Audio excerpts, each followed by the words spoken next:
Hi guys, my name is Chad Troffgruben, and this course is all about creating characters inside of Adobe Animate. I originally launched this course on Udemy way back in 2019. However, it still contains a lot of useful information and still rates pretty highly on Udemy. I'll be launching one chapter a week, and if you wish to view the course in one shot or gain access to the exercise files, you can always check out the Udemy course, which is linked in the description. Thanks for watching, and I hope you learned something. For this course, I'm going to go as slow as possible and cover each step fully. So if you're new to Animate, I think you'll find this course to be a nice introduction to the whole workflow. If you have some experience in Animate, you will have a benefit here, just knowing where all the tools and the features are within the software. But again, if you don't have any knowledge of Animate jumping into this, that is completely fine. You should have no problem following along because again, I try to break this down as simply as I can, assuming that this is the first time you are jumping into such a process, designing characters using vectors in Animate CC. So if you're new, don't worry, you are in the right place. If you're looking to enhance some of your drawing abilities and you do know something about Animate CC, I think you'll find this course to be useful as well. For this video, I want to take a look at the different workspaces and explain why one workspace works better than another when you're designing. So right now, if you look at the top right, you'll see I'm set at the designer workspace. If you click on designer, you have access to a wide range of other design workspaces. And from here, you have access to a range of other workspaces that pertain to certain tasks. I'm starting with designer because we are designing for this course. However, there are things about this workspace that I'm not a big fan of. And so I'm going to come in here and do some modifying and then save a new workspace. And then you can choose to do the same if you feel that this layout works better for you. And one reason why I'm doing this is the timeline is really important when you're designing in Animate CC. It's best to have a good view of it when you're laying things out, rigging, or designing. When it comes time to animate, having the timeline at the top or bottom like this is nice because you have a wider range of frames you have access to at a glance. However, we really don't need those frames in this course. We're going to be designing everything on frame 1. And it's better to have the layers listed below and easier to access. So first, let's come over here and clear up the workspace a bit. And of course, different processes need different panels and all that, but I really don't have any use for the libraries in this course. If we were creating symbols, I would, but here we're just going to click on that icon and go all the way down to the bottom and choose Close Group. And then we have Align, Info, and Transform. Same thing, I don't need it for this course. I'm just going to close that group. And then we have our color and swatches. And this is actually important because we will need access to the different colors as we proceed and do different things. So here we can come in and easily access different swatches and all that, and that's nice. So we'll keep that there. And then we can come over here to the left and you'll see we have some other panels. The properties panel on the bottom here is useful, but I don't need access to it all the time. So I'll grab it and move it over here and bring it up so that we have this blue line at the top of the panel just like that and release. Whoops, let's actually go like this right here. I meant to put it into this little panel, so make sure you just kind of tuck it in like that so that it shares the same group as color and swatches. So we have access to it, but we don't need access to it all the time. And then we have the timeline and the tools. Now the tool position is kind of a personal preference. I'm going to try to put it back just like this for right now. And then we'll grab the timeline and we're going to place it right beside it, just like that. So now I can grab the timeline and shrink it up because I really don't need, again, access to all these frames, just the layers themselves. And the way this is laid out now, as we continue to add layers, they'll stack on top of each other. So it'll be easy to access those layers as we continue to draw and fill and shade and build up our character. So once you're satisfied with your workspace and you have everything set up, it's best to save it just so you can revert back or go to other workspaces if needed. And to do this, all you have to do is go up to Window, come down to Workspaces, and then you'll find New Workspace within that list. Let's click on that option, and here we can rename this to Character Design, and then click OK. So now you can see the new Character Design workspace is set up and ready to go. And from here, we can pause the video and move on to setting up our document for design. With our workspace set up, we can move on to creating the document we plan to use for our character.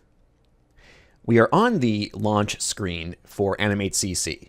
When you open up the application, this is probably the first thing you're going to see. And I'm on the character animation category, and under that are 4 presets. And these are standard presets if you plan to produce an animation or film using Animate CC. These are standard resolutions that we use in the industry right now. However, when it comes to character design, I'm probably going to change this a little bit because typically I like to design my characters in separate documents compared to that of, let's say, the animated scene I eventually plan to do. But for right now, I'm just going to choose full HD, and I can take a look at the resolution of my sketch and then adjust accordingly. So what you do here is not set in stone. We'll click on the full HD option, and over here you do have the ability to adjust the resolution to whatever you want, as well as your frame rate and your platform type. Again, we're just going with ActionScript 3.0, and then you can click Create. So here we are in our new document. You can see that we still have character design as our workspace. And the first thing I want to do is bring in my sketch. I created a sketch before recording this course. This was sketched out using Procreate on the iPad Pro, and we're going to bring that in as our reference. So we can import by going up to File, Import, and then you can choose to either import to Stage or import to Library. If you import to Stage, you're just going to bring it right onto the canvas and you can start working. If you import it to the library, that will put it into your library archives, and then you'll have to bring it out to get it onto your canvas. So that's the difference. In our case, we want to put it right on the stage, so we can click on this option, or we can use Control-R or Command-R if you're on Mac. Once we've done this, we can make our way over here to the exercise files for this course. And inside here, you'll find a couple images. We want to locate the JPEG for the sketch, the Chad sketch JPEG, and then choose Open. And here, you can see we now have the sketch brought in, and it looks rather large. You can easily zoom out if you hold down Control or Command if you're on Mac, and then use your mouse wheel. So you can see by doing that, I can zoom out. And the black boundary is the border of the canvas for what we created, the 1080p boundary. And then you'll see here that the actual character, if you hold in spacebar, you can click and drag to move the canvas around. The actual character sketch is much larger than the canvas we currently have. Now, I always prefer to draw my characters out bigger to begin with. As I said, I like to do them in separate files compared to the actual scenes so that I can import them into the scenes and then scale them down if needed. And also, we are working with vectors, so you don't have to worry about lines becoming blurry or pixelated or anything like that. But I'm just going to follow suit here, and I'm going to look at the boundaries and the dimensions for this image. So I can click on the image itself and then go to Properties, and here you get the dimensions for this image. So 2048 by 2732. If I click off, I can adjust the properties for the actual canvas. So I can come down here to the width and enter 2048 by 2732. I believe that's what it was. There we are. You can see now I have adjusted the resolution and the dimensions for this, and I'm just going to keep it right there at the original sketch dimensions. And this is also the dimensions of my iPad Pro because I did it on the iPad Pro. And I said from there, once I choose to animate this or do whatever, I can shrink it down if needed and put it into a 1080p or 4K scene and scale accordingly. But I think that pretty much wraps up setting up the document. Again, pretty easy, but I just wanted to separate this out before we get started and start inking up our design. And one thing I would also do is just come in here and you can double click on a layer to rename it. So I'll just call this sketch and hit enter. So that way we know what it is. And I'll be saving this file and every file from here on out with every step, so that way you can open them up in isolation and continue referencing or working.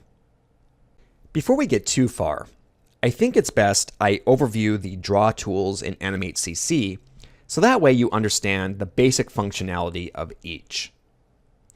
I'll be using mostly the line tool when I'm designing my own creations. However, I probably will be jumping over to some other tools as we get to various parts. So let's overview these really quick. First, I'm inside of the O1 Chad Vector animate.fla file. You don't have to even open this up. I'm actually just going to hide the sketch and create a new layer just to fool around with. You can really have any document opened up if you wish to just play around with the tools. So starting with the pen tool, you'll notice above the pen tool, there's this horizontal line. If you see where my cursor is, that is separating the selection tools from the draw tools. And the draw tools extend all the way down to the brush tool. And then you'll see there's that horizontal line, and then we have a bone. So we want to focus just on the draw tools right now. And we'll start with the pen tool. I'll be honest, I don't use the pen tool a whole lot, but it does have its uses, and there's many artists who love it. If you've ever worked with After Effects, with drawing shapes or creating masks, this is a very similar process. And of course, Illustrator has a similar tool as well. So if we come in and we click and drag with this tool, what we're doing here is determining how this line is going to curve once we connect it to another point. Since we're working with vectors, it's really all about going from point to point. It just depends on how you're creating the transition from those points. So let's just go with something like this and release. Now I'm going to come over here and click and drag. Now you'll see we're getting a preview of a line. And as I come in and adjust the Bezier on this, we can adjust just how this curves. And you can see once I release, it will draw in the line properties depending on how I have it all set up here. You can see I have my stroke pretty high and I have a black stroke. You can adjust all that on the properties with any tool, just like that. So let's just keep going. You'll see when I place my cursor over here, it gives me this symbol underneath the pen. So that means I can continue on here and go like that. And I'm basically moving this point when I'm doing this. So you can see I can come in here and I can adjust the Bezier just like that at any time if I wish. But now if I come down and click and drag, I can continue to create this line. Click and drag, click and drag, click and drag. I think you get the idea. So now, let's say you get to a certain point and you're wanting to just go in and modify. Well, as we talked about, you can do that with the pen tool, but it might be easier to actually use the subselection tool, which is also A on your keyboard. The subselection tool allows us to easily just come in here and click on these little white points, which are the Bezier handled points, and then we can just modify, increase, decrease, do whatever that we need to do with these lines to get them how we want them to work. You can also hold an Alt and alter just one point of the Bezier. So if you want a very specific tight curve like this, you can do that by holding an Alt. You can see that it's creating that effect. Now also, when you're doing this, you're also going to notice it's creating additional points to compensate for some things. And that's something else to keep in mind too. So it's kind of an interesting tool in how it works that way. You'll notice those points weren't there until I came in here and made this different correction, and then it came in and adjusted. And I can't quite get it back to that way, but I think you saw it there before. So that is a little bit about the pen tool. Again, it works with Bezier handles almost exclusively, and it allows you to easily come in here and make modifications, so that way you can get exactly what you want out of your shape. I'm just going to click on this key and hit delete so I can clear this layer. And now let's move down to the next draw tool. Technically, the text tool is a draw tool, but we're not going to be covering that. We're not going to be doing any text in this course. So let's just go down to the line tool next. Now, this is the tool I prefer.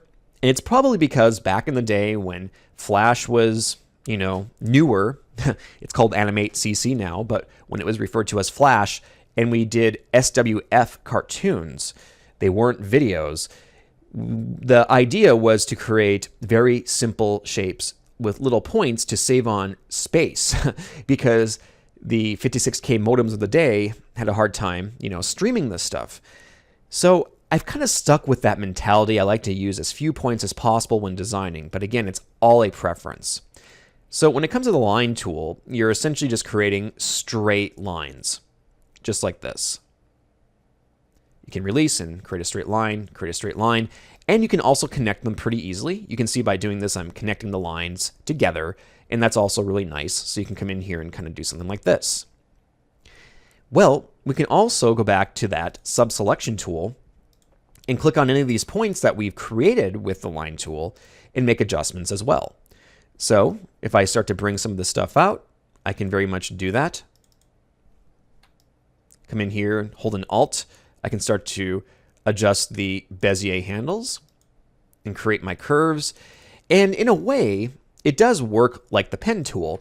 It's just you're laying down your flat lines first. Your straight lines, there's really no frills to it. It's just straight lines, point to point.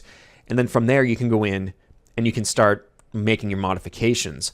And let's say you want more. You have one point here and you have one point there and you're like, I want something here to modify. Well, we can also do that, I forgot to mention, with the pen tool. If we hold down on the pen tool, we can click on Add Anchor Point. And we can come in here and just click and add a point right there to the line. And then using the pen tool or the sub-selection tool, we can come in here now and continue to make those modifications. And it's a pretty seamless process with that whole setup. So you are really at an advantage if you use multiple tools when working. You shouldn't limit yourself to one. Even though I say I use the line tool, I do use it the most, but I do use other tools to help me correct as well. And you don't have to use Bezier handles when you're doing this, because you can take the selection tool and come in here and just modify the line just like this. You can see, for instance, that this line has 2 points on the top and bottom, and it will adhere to that. It'll anchor those 2 points, and you can bend it back and forth. Also, notice when I place my cursor in the middle where there's no points, it gives me a curved icon underneath the cursor. If I come up here to the point, it gives me a 90-degree angle. So if I click and drag when it's giving me the 90-degree angle, I can actually move the point I originally set down for that line as well. So I can move it like this and bring it down like that, and then decide, okay, now I want to make some modifications with the sub-selection tool with how the Bezier is working. And I can come in here and do that, and then be like, okay, so now that I have that, let's just adjust the bend a little bit with the selection tool so we have this little squiggly line going like this. So again, different ways you can approach this stuff. Keep it in mind that you don't want to use just one tool, even though if you favor one tool over the others have definite uses. Also in Animate, we can create shapes, rectangles, ovals, and we can create a polystar. And you can see there right here, just these different shapes, and you can click on one. You have your fill and stroke options within the properties. So if you want to change your outline color and your fill color and the stroke size, as well as the style, if you want it to be a solid line, if you want it to be a dashed line, you can do all of that right here.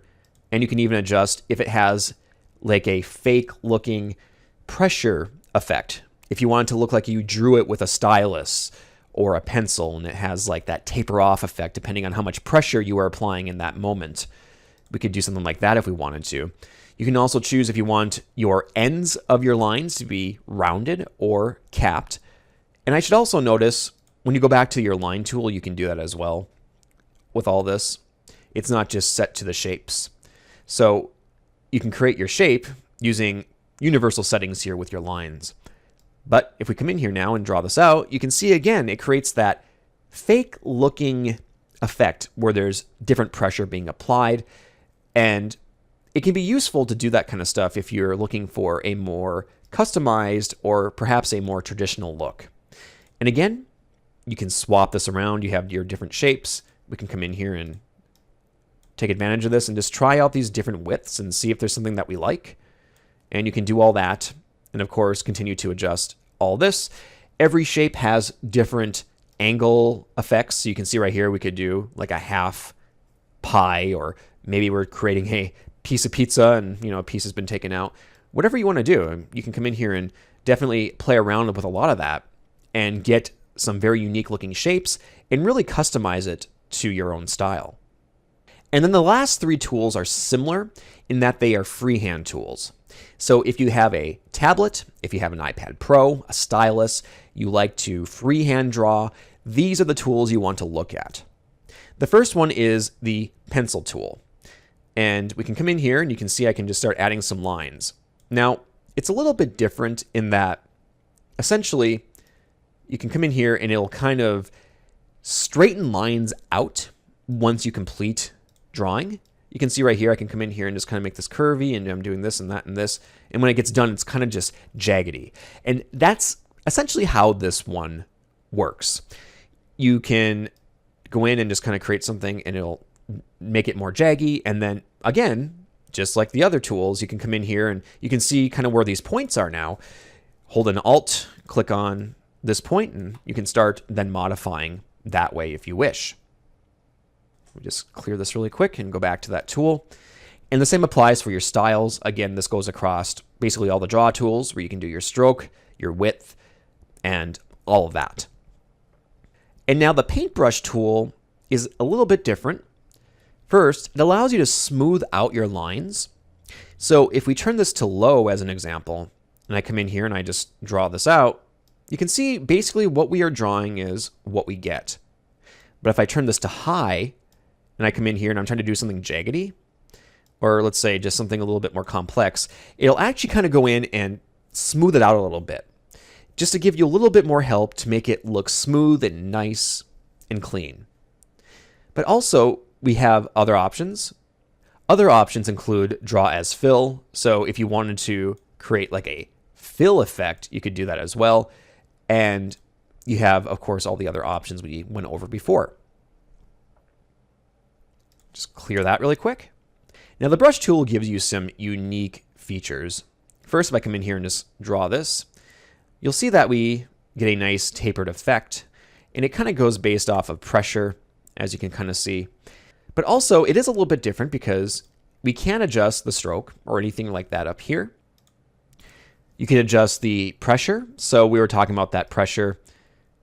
We can adjust the size of it and also the minimum size. So you can basically set it up how you want that pressure to be. You could have a very minimum effect and then a very maximum effect to kind of give it more of a dramatic tapering, although I can't really get to do that right now. But then again, I'm not using a stylus, I'm just using my mouse here.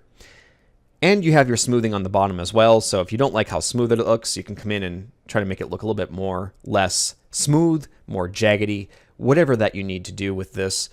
And of course, if you need to come in, you can always make modifications. Once again, using your selection tools, you can see it works way differently with the brush versus, for instance, lines. And the same goes with this. You can see by creating something like this, we have so many points that we can come in here and just go in and really adjust. And in fact, there's so many points, it might be almost pointless to do this because what can we do with that? But as you can see, there are a lot of options when it comes to drawing. For this course, I'll be focusing more on the line tools, perhaps a little bit of the freehand tool and the shape tools. But we might use some of these others as well. And again, if you find those other ones to be more comfortable, by all means, go ahead and use them. I want you to get used to the drawing process using tools that you feel are going to benefit you the most. Now that we know a little bit about designing in Animate CC using the tools, there's one more thing I wanted to point out, just in case I forget to mention it, and that is the Snap to Objects option located on the bottom of the toolbar. While we're working throughout this course, I may sometimes refer to this as magnetics. I just sometimes say that I actually mean snap to objects. And the best way to look at this is look at the magnetics. That way you can understand what I mean. But just to demonstrate what this does really quick, I'm actually going to turn it off. And you'll also notice when I squish my toolbar in, with the screen resolution I'm using, I can't access it until I bring it up. So you'll see me doing this a lot in the course, bringing it up to access it. But with it turned off, if I grab the line tool and I come in here and I start drawing, I can do something where I connect the lines. However, if I go a little bit outside and start to draw like this, let's say I'm really close to that edge and I draw, you'll see that it's not quite connecting lines. And so it allows you to come in and just kind of freehand this and try to connect lines using your own abilities to do so. And when we get into width profiles, which I'll be using in this course, so if I switch to a width profile here, you can see that we have this nice tapered effect. And if we don't have magnetics turned on, it sometimes does this thing where it won't quite continue the line. You can see that there's a sort of width profile established here, and it's not quite adhering to that. Let me just use Control A to select everything and then use Delete to remove all of that. And now let's turn on that Snap to Objects option and try this again. So I'm going to draw out a line just like I was. Now, if I click and drag, you'll see what's happening here, and it's easy to tell with the width profile, is it is actually continuing off of this line. And as I continue to do things to the second line, it's altering the width profile of the first slightly because it's adhering to the profile. It's going to try to continue that profile because we have snap to objects turned on, and it's easier to come in and just quickly snap it to the end of that line, into this line, and just keep going like this. So you can create a nice closed in object with snap to objects turned on, and you can see the width profile is following along as it should. So you're probably thinking, well, I'm just going to leave snap to objects on all the time because that seems beneficial. Well, there might be times where you have to turn it off, and I will be doing that in the course. Like if you get into very small areas and you want to do a certain thing, you might find when you're trying to draw a line, it might accidentally snap to another like this right here. I kind of had to deliberately do it there. But you'll find if you're trying to do little tweaks, especially like here, you can see that it's like snapping up or down. I can't quite get it in between. You might have to then go in and go, okay, I gotta turn snap to objects off for right now so that I can get this exact angle. And then from there, you could turn snap to objects back on, take your selection tool and come in and then snap it like that. So that's another way you can approach it as well. You can freehand it without snap to objects, turn snap to objects on, use your selection tool, and then snap the end to the other end, and it will do the same thing. So again, I just wanted to point this out. I do cover this a little bit. I talk more about it as we continue, but I also realized at the beginning of the course, I don't really touch on it as we start. So I just wanted to highlight it here so that way you are aware of that option.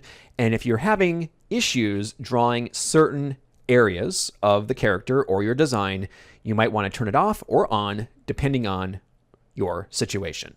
For this video, I'm inside of Animate and I'm working off of O1 Chad Vector Animate.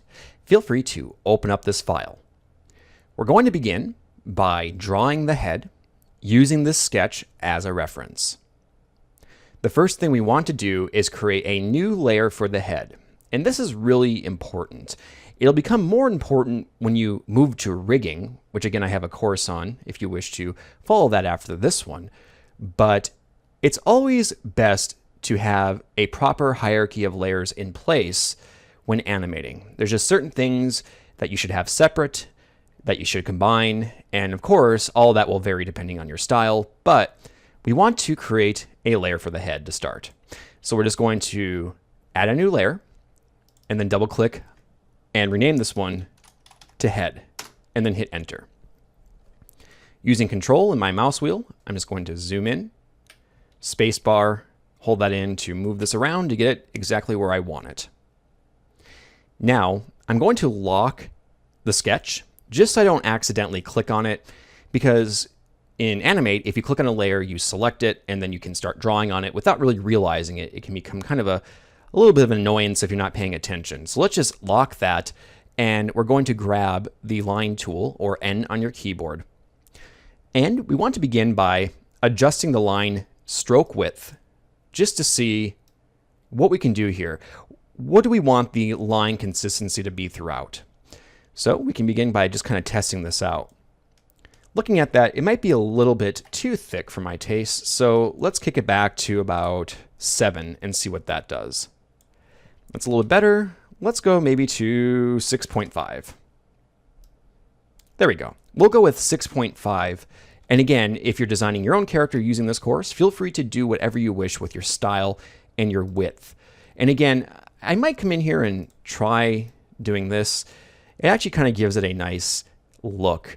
And so for my width, I'm going to come in and use width profile 1 for the taper effect. So that'll give us something to work with when it comes to stylizing things. So now, with all that said, we can begin.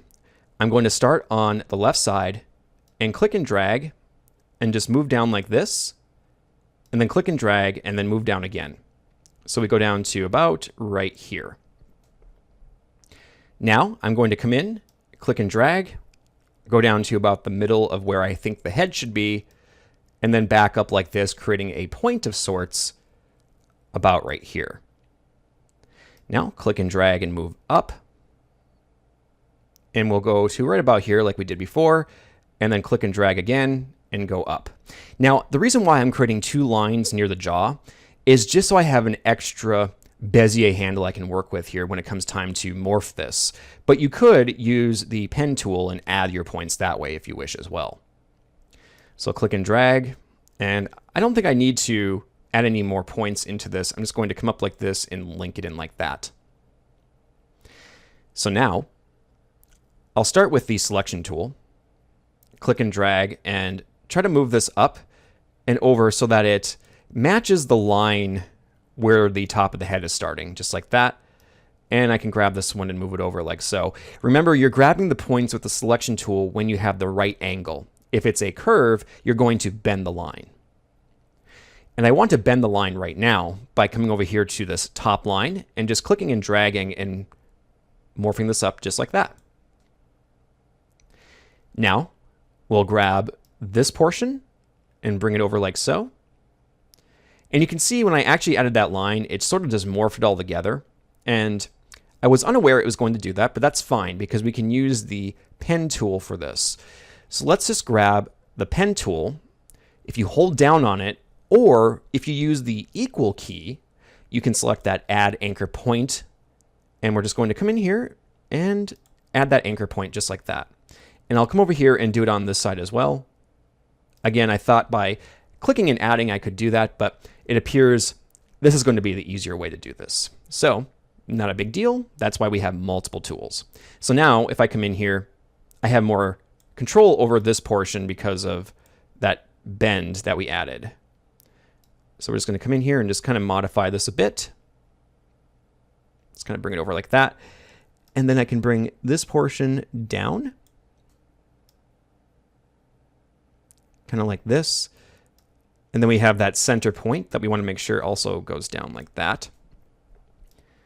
And then we're just going to come in here and round off this portion.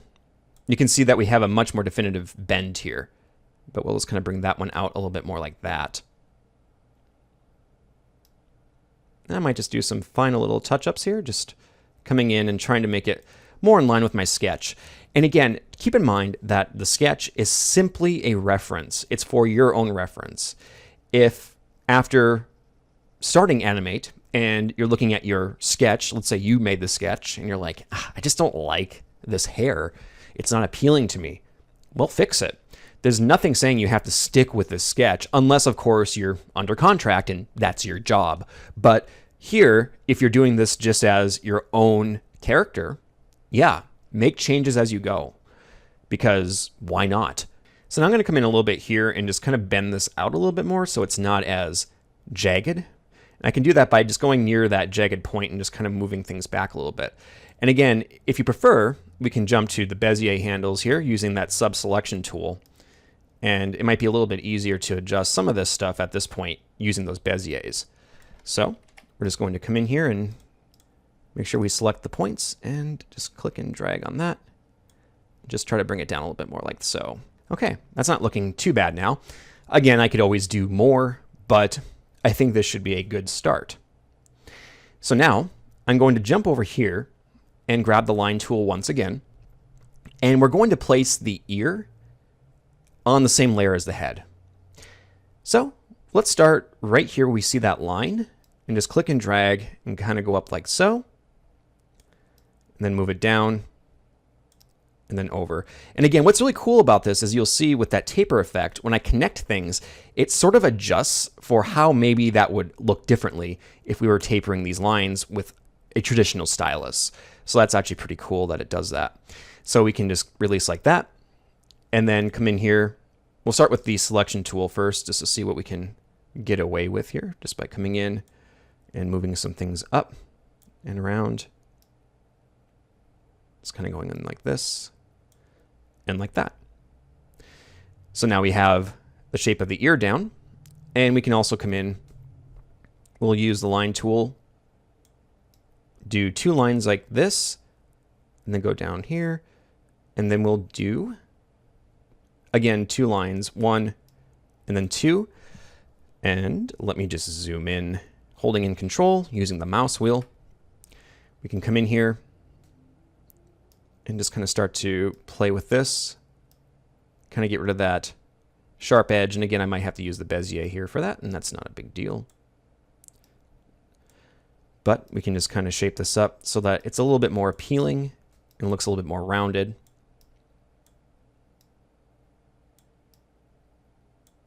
So something like this should be pretty good. There we go. So now we're just going to zoom back out. And you can see now we have the ear in place. If I hide the sketch, this is what we have going on so far. And the only thing I can see here that's not quite what I want, if I zoom in, we have this little mark right here. I'm actually not quite sure how that got there. Actually, no, it's from the ear. That's right. We had the line of the ear kind of extend out. So what I might actually do here is just kind of grab this line and move it over like this, and try to just morph it a little bit so it looks more like it belongs with that ear. So just kind of come down and morph it up a little bit like so. And another thing that might help is reducing the stroke on that particular line so that it looks more in line with the style of what we have with the other line. Oops, that is way too thin. Let's come in and try something like, let's go to about 3. There we go. So you can see it kind of has this little bit of a line, and you can, of course, make it so that this ear is kind of more flat so that it looks a little bit more seamless with how this transition is occurring. So you kind of have this line going up like that. And just kind of try to round things off a little bit. There we go. That's pretty close. Okay. So now if we zoom back out, we have something that looks like this. And again, this is connected down here. It's just hard to tell. It's because we're using that tapered line. And if that doesn't appeal to you, that is completely fine. You don't have to use it. So there we go. We have now created the outline for the head. We'll pause here, and up next, move on to the next part. For this video, we are working off of O2 Chad Vector Animate. Feel free to open up this file or continue to build off your own. Let's focus on the base portion of the hair next. And by base portion, I mean just this top part, not the ponytail and not the strands. The reason for that is we can put the strands on separate layers if we wish, so that way we can animate them out, add physics to them if we want to do something like that. So let's begin by first creating a new layer for the hair. I can double click on that new layer and just name it hair, and then hit enter. And once again, we're going to grab the handy line tool. Let's make sure we kick this back up to 6.5 because we do want the line width to be consistent with the head. And once we have that, we can also keep the same width effect and then begin. Again, we want this to be at the top, so we can just start at the top and work our way down. I'll begin by, let me just zoom in to show you exactly, starting right here, click and drag, and then move across just like this. So we're kind of connecting this little round area with a line. I'm going to hit V and just bend it up. And again, if you don't have it quite like the sketch, that's completely fine. Or you can make further modifications by adding more points. So we can just keep going here. I'm going to do this one next. Just go all the way down like that. V, and then just move this up to create that nice rounded look. Hit N to go back to the line tool. And now here is where the main big strand kind of kicks in. And so we're going to have to pretend we can see behind this for the moment. So let's just click and drag and move it down like so for right now.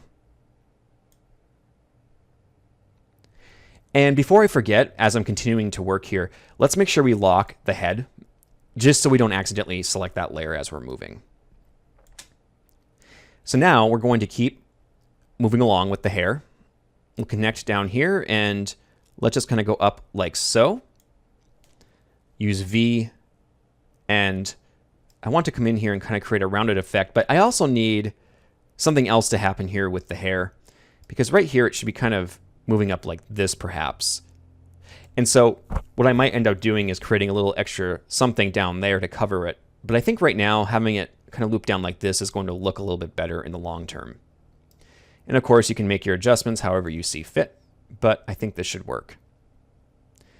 Once again, we just use the line tool and come in here. We're just going to draw up this next portion and move this down.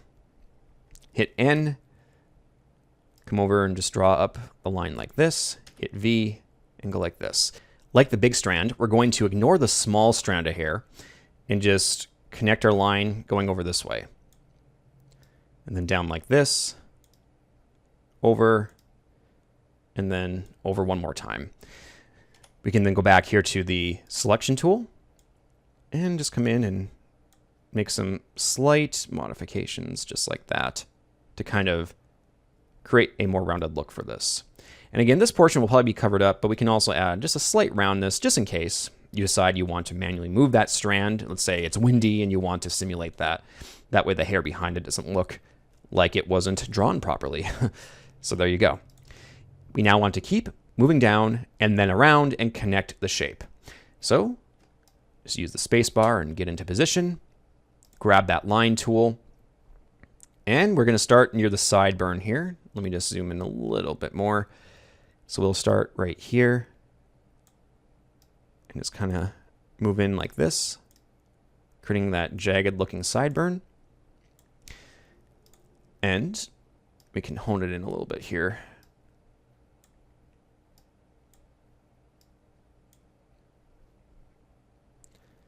And I think I want this one to slant kind of like that. Maybe this one isn't quite as slanty. Or maybe we go like something like that. That might actually work. And then we'll do the same thing here. We just kind of wanted to kind of taper it down like that and not completely straight.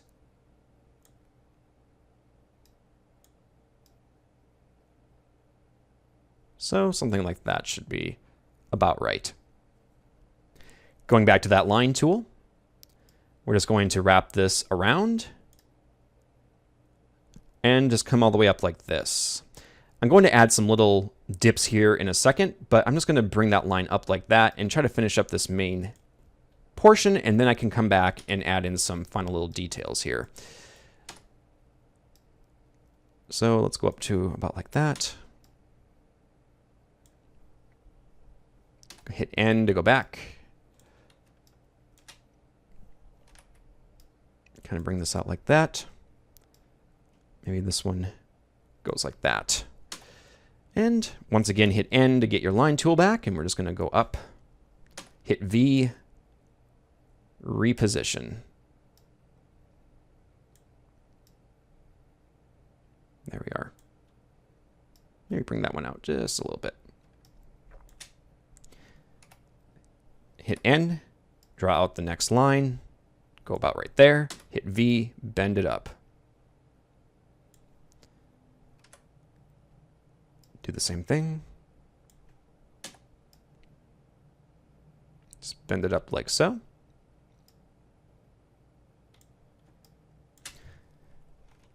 Get your line tool back out. Selection tool. It's going to come up like this. And then we have the line tool. Just going to do a few more here. Just like that. And we'll see how this looks. So kind of bring this one up.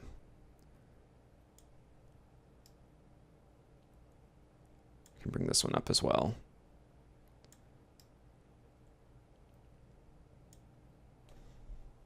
There we go. Now, I don't really like the way this is looking right here, so I'm just going to click on this line and come in and reduce it to about 3, just to kind of help with the taper effect, because I just didn't like the way it kind of set that up there at the end. So now, if we zoom back out here, we can kind of see now how this is shaping up. There's still some work that needs to be done. I'm not really a fan of the sideburns quite yet, and we need to add some details. So let's just add those details in first, and then we can take a look at the sideburn portion one more time. So again, with the details, we just have some line work coming out that we can just extend a bit. So for instance, right here, we can come down and just extend that out, kind of like that. Same with this one. There we are. Come in and just get your points down. Again, I'm using the line tool, but at this point you could use the freehand tool if you wish. But I've just gotten so used to drawing with the line tool, it's something I just prefer to do when I'm working inside this application. But that does not mean you should limit yourself if you feel another tool works better for you. So we're just going to go this way. Get this detailed up here. Move that one like that. There we go. That line work doesn't look too bad, so I'll go with that. I can come in here and actually I'm going to add one. Let's say right here. Kind of like that. And then we have some more down here.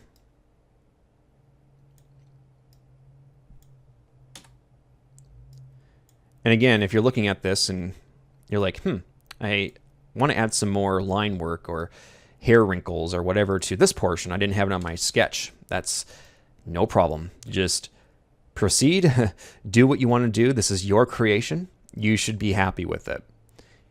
Don't try to make any sacrifices with it. Just work on it. Take your time. Again, this can be a little bit monotonous, especially what I'm doing right now.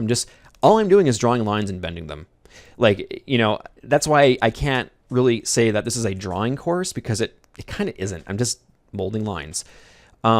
So here with this portion, I'm also going to add some points. So coming in, let's add a point there, there, and there. And then we can use the selection tool to kind of come in and modify this a little bit here.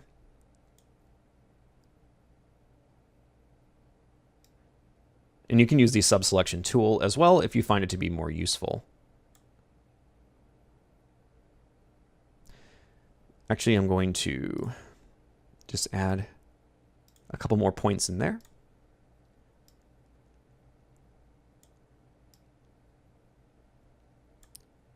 Just like this.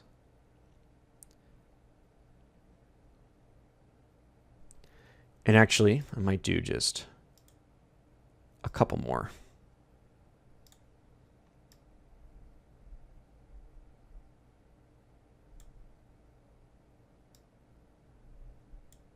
So it kind of looks like that. Now, I might do a little bit of rounding off now. It's pretty jaggy, but in the original sketch it is at least. However, I'm just going to kind of just add a little bit of roundness to this. And I'm grabbing the point there, but we can kind of go like that. Scale that one back. Move that one down a little bit.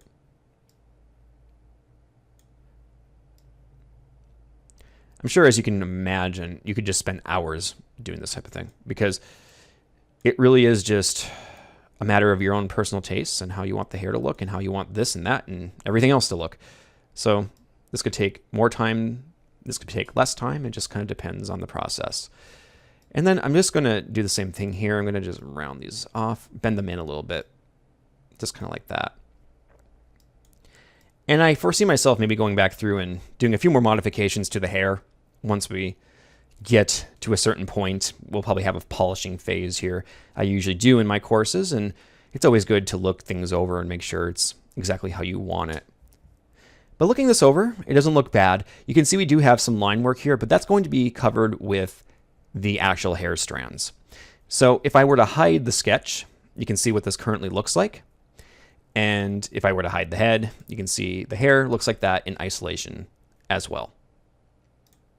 Okay, so with that, we're going to pause here, and up next, we'll keep building up the hair pieces. For this video, we are working off of O3 Chad Vector Animate. Feel free to open up this file or continue to build off your own. We now want to construct the two large hair strands that we have for this character sketch. And if we come over here and hold down the space bar, we can move around. We're going to tackle this big strand right here and the second strand, and we'll put them on individual layers. So again, when it comes time to animate, you have the ability to easily tweak and modify these layers versus having them all on one with the hair. So let's create a new layer, and we can name this one large strand, and then hit enter. So now we're just going to go in and start drawing like we were before. Let's lock the hair layer. I'll grab the line tool, and we're just going to start at the beginning near the top of the head here and just draw in the lines to create the shapes. And of course, let's make sure, let me just undo that we have our line width set to 6.5 so that it follows the guidelines we set down before. So we can start and go about like this. And also let's make sure that the width is enabled like we had it before. So try that one more time. There we go. And I'll take the V key and just take the selection tool and modify this up like so. Hit N, go back, draw down my next shape, hit V, and then just modify like so. Go back to N, and we'll come down right here.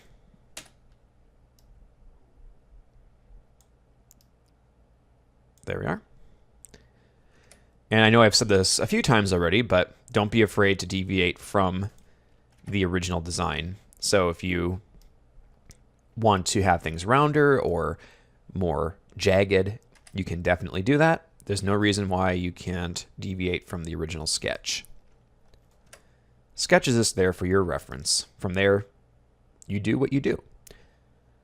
All right, so let's go right about here with this one. Kind of bring it up like so. And then we'll create another one after that, going down to about there. And then another one kind of going up like this. And then we can take the selection tool, start to modify this so that those lines look a little bit more rounded and pleasing, just like that. Come back here to the N key and continue to draw in our lines. And just modify as we go. Next, we're just going to draw a little one like this, hit V, and then round it off. There we are. And again, come in, draw up, hit V, and we're just going to move it like that. And again, come up and draw in that line, and then just curve it out like so. And then let's do two more. So we'll do one right here. And then we can do one more right here. So we'll just put that one right there, hit N, create another line like so. And then we can come in and just modify it slightly. There we are. Now again, we have sort of a line width difference here. And that happens sometimes just when we're doing different things. So I'm going to come in and select this line work and just try to get it more in line. You can see that just by adjusting that little piece right there to 1, it now looks better than it did before. So now let's jump over here to the small strand, and we'll do basically the same process. Let's create a new layer.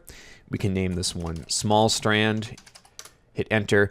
And if you put spaces in your names, you may have seen this before, it's going to tell you that you can't do that. It's just going to rename it for you so that it creates a underscore instead of a space. You can see once I hit enter, it does that. That's all that's saying, in case if you're wondering. So now we're going to come over here, once again, grab the line tool, make sure we are set to 6.5 for the stroke, so that way everything is consistent, and we can begin again. So I'll start near the top here on this shape, and just come down like so.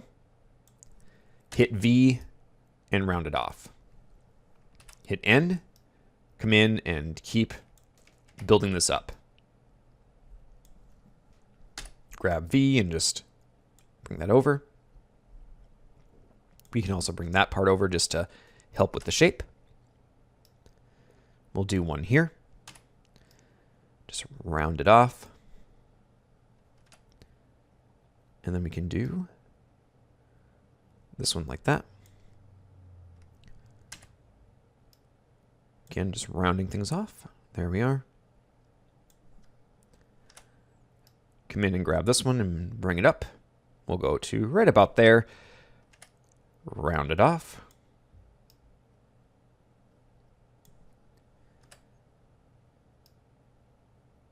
Round this one off.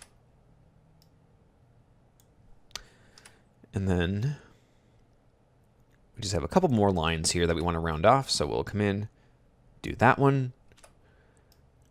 And then we can do this one right here. So just come in and round it off just like that. So now if we come in and just hide everything else here really quick, we can see these in isolation. We can take a look at them to see if there's any sort of shape or line work we feel we need to correct or anything like that. And it's looking pretty good. And again, we'll know more once we get to the coloring stage and the highlighting and the shading. But for now, this should be fine, and we can always go back and make corrections. We will eventually need to go in and close off these shapes when it comes time to fill things in. But we will get to that point. For now, we can just leave this as is. I'm going to pause, and up next, we can move on to drawing the ponytail. For this video, we are working off of 04 CAD Vector Animate. You'll find this in your exercise files, or you can continue to build off your own. We now want to focus on the ponytail. If I reveal the sketch, and we hold down the spacebar and just move over near the bottom of the head here, you'll see I sketched in this ponytail so that way we can add more hair. And like the small and large strand, we're going to put this on its own layer so that way it's easier to edit and animate later on when you decide to rig and start your animation process. So first, let's create a new layer. We can double click on this one and name it Ponytail, and then hit enter. We're going to use the same techniques as we have been using before to stay consistent. So we'll grab the line tool, making sure it's set to 6.5 and a width that's set to the first variable width setting. And again, you can change that if you wish, if your preference deems otherwise. But now we're going to start here near the back of this ponytail and just begin the process again. So we can round off this edge just a bit like so. And then come back here to the line tool. And we're just going to keep moving down here. So we'll come down to about like that. Hit V, round it off. N, bring it down to about like that. Let's kind of scale it like this. There we are. Coming up here now, we're just going to create some line work kind of coming in like this. And again, when we don't connect these edges, you're going to get different line widths, as you can see. So we might have to come in here and adjust how this is all going to look ultimately. But for now, that width is fine. We can use the V key and come in and try to modify this so that it fits the line work of what we're doing here. And again, just looking at this, I might select that line and come in and just reduce the size to 1. So that way it's a little bit more consistent with the line work I was working with before. So now bringing back the line tool, I can go back to 6.5 as that is my default and I can adjust if needed. And we can keep moving along. I'm just going to come down and keep connecting some lines. Go one at a time. I can start and modify that one a little bit and just bend it. And then we have this one right here. Again, we're just going to kind of bend it up and over. Come down like this. And then over like so. And then maybe back like that. So now come in and just start to modify a little bit. And again, I'm taking some liberties here compared to the original sketch. But again, that's okay. Ultimately, this is your character, so you can make whatever changes you want as you move. So let's just come in and modify all this a little bit more. There we are. Let's come back up here.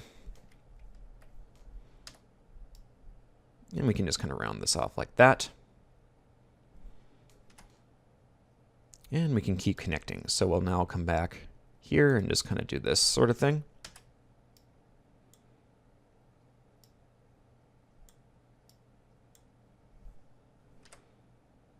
Keep connecting up like so.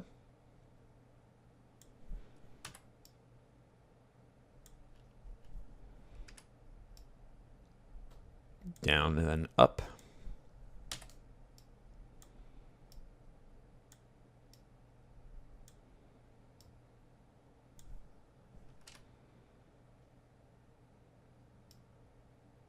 Just like this. Round this stuff off.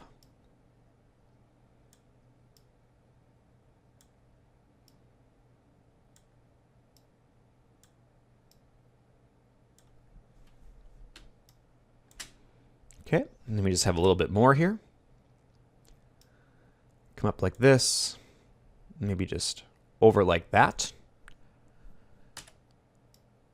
Kind of round these things off a bit more.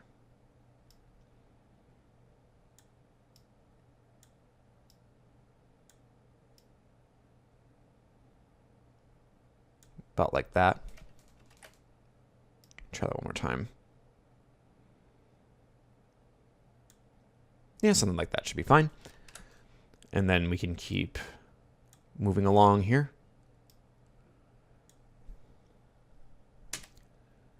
Rounding your edges. And just making everything look appropriate. So let's take a look here and see where we're at. We're getting close to closing this off. Just a little bit more here that we need to go through. This line's getting kind of hard to see, and again, it just kind of depends on how the width is working here with your effects. So sometimes you might need to move those points around in order to see them once you've added them to your canvas. So I'm just going to add 2 more points like that, and you'll see if I come in here now, start to modify this. We have this point right here, and we can come in now.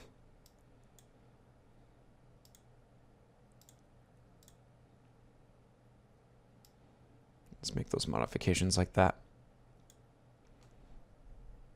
Okay, so now if we zoom back out, we can see what this is looking like. And if we come in here and hide some of this, we can see what this is shaping up to be. And again, that line work is pretty thin around the hair. And so if you don't like it that way, you can always come back here and adjust the way that looks. Perhaps maybe it's not going to look that great over there, so maybe we should do something like this instead. Or maybe we just need to leave it for now, and then we can come back later and decide how we want all the line width to work. And you can also see here, another problem is these thin lines are actually 1 versus 6.5. So let me come back up here really quick and just change that back to 6.5.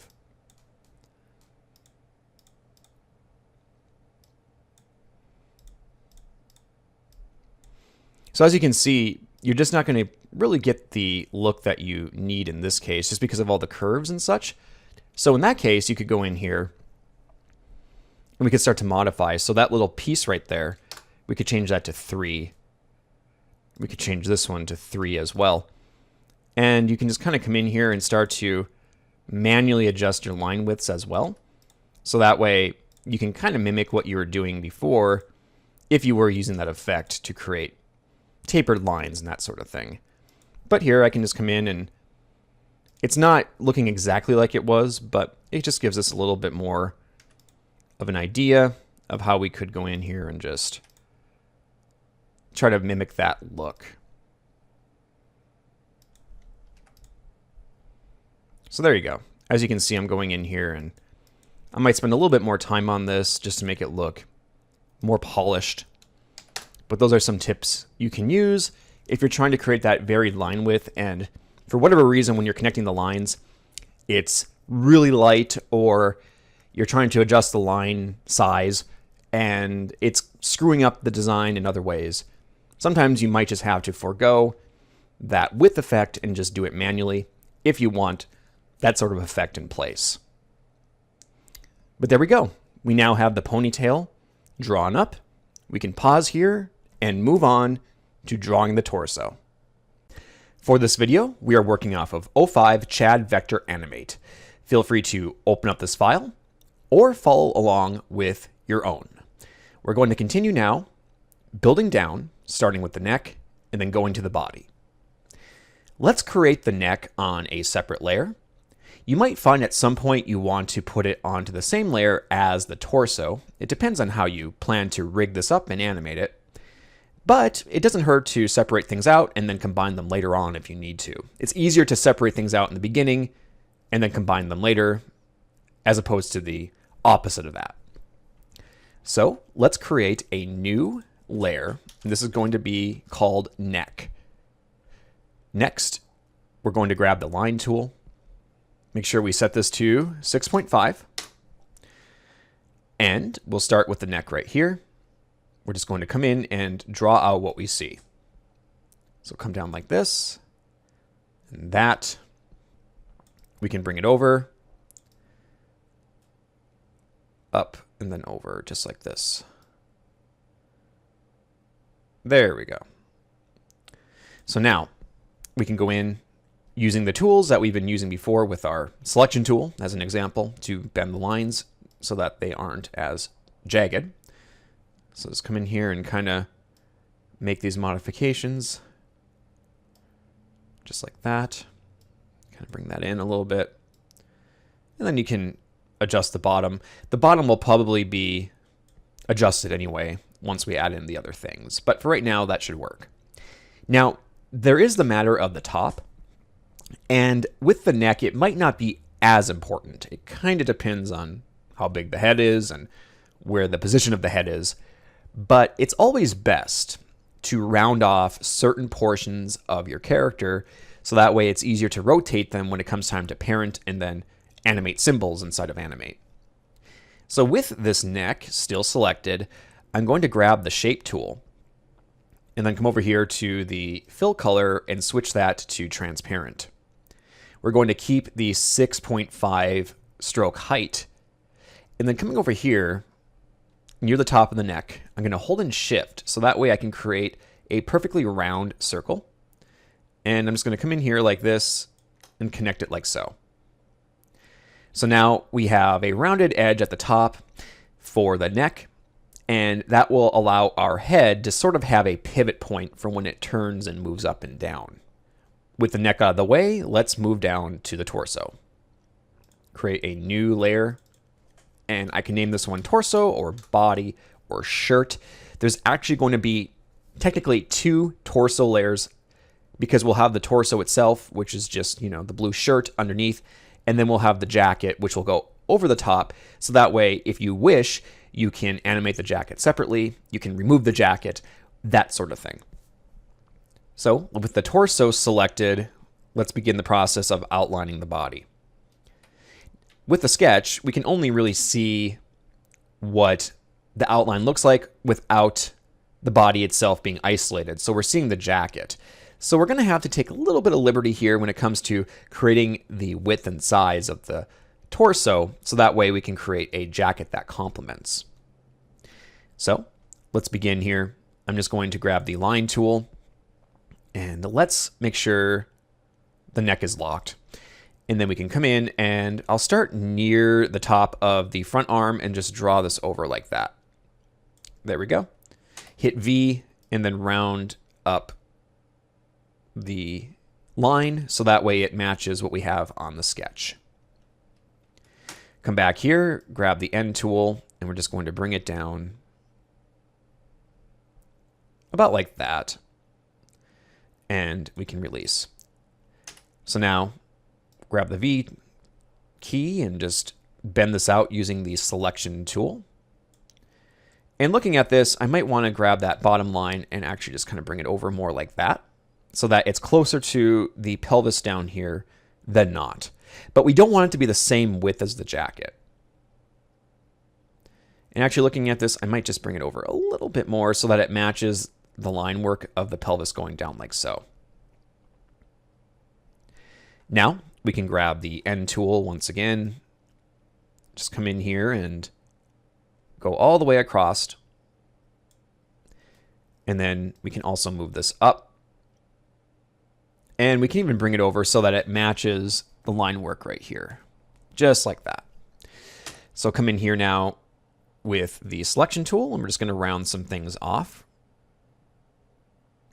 And you'll see here that we have sort of a dip in the back and then it rounds out. We're probably going to need an extra point for this. So let's grab the pen tool and let's make sure that we have the add anchor point tool selected for that. And we're just going to come in here and just add a point like so. Now we can come back here to the selection tool and just keep moving. We can locate that point. Again, it will be a right angle once you locate it, and we can kind of bring it over like so.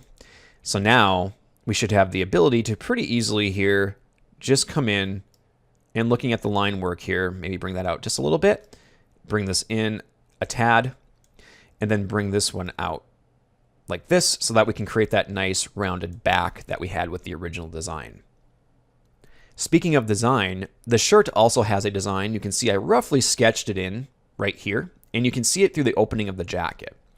I know we haven't designed the jacket yet, but that will become more clear once we get to that point.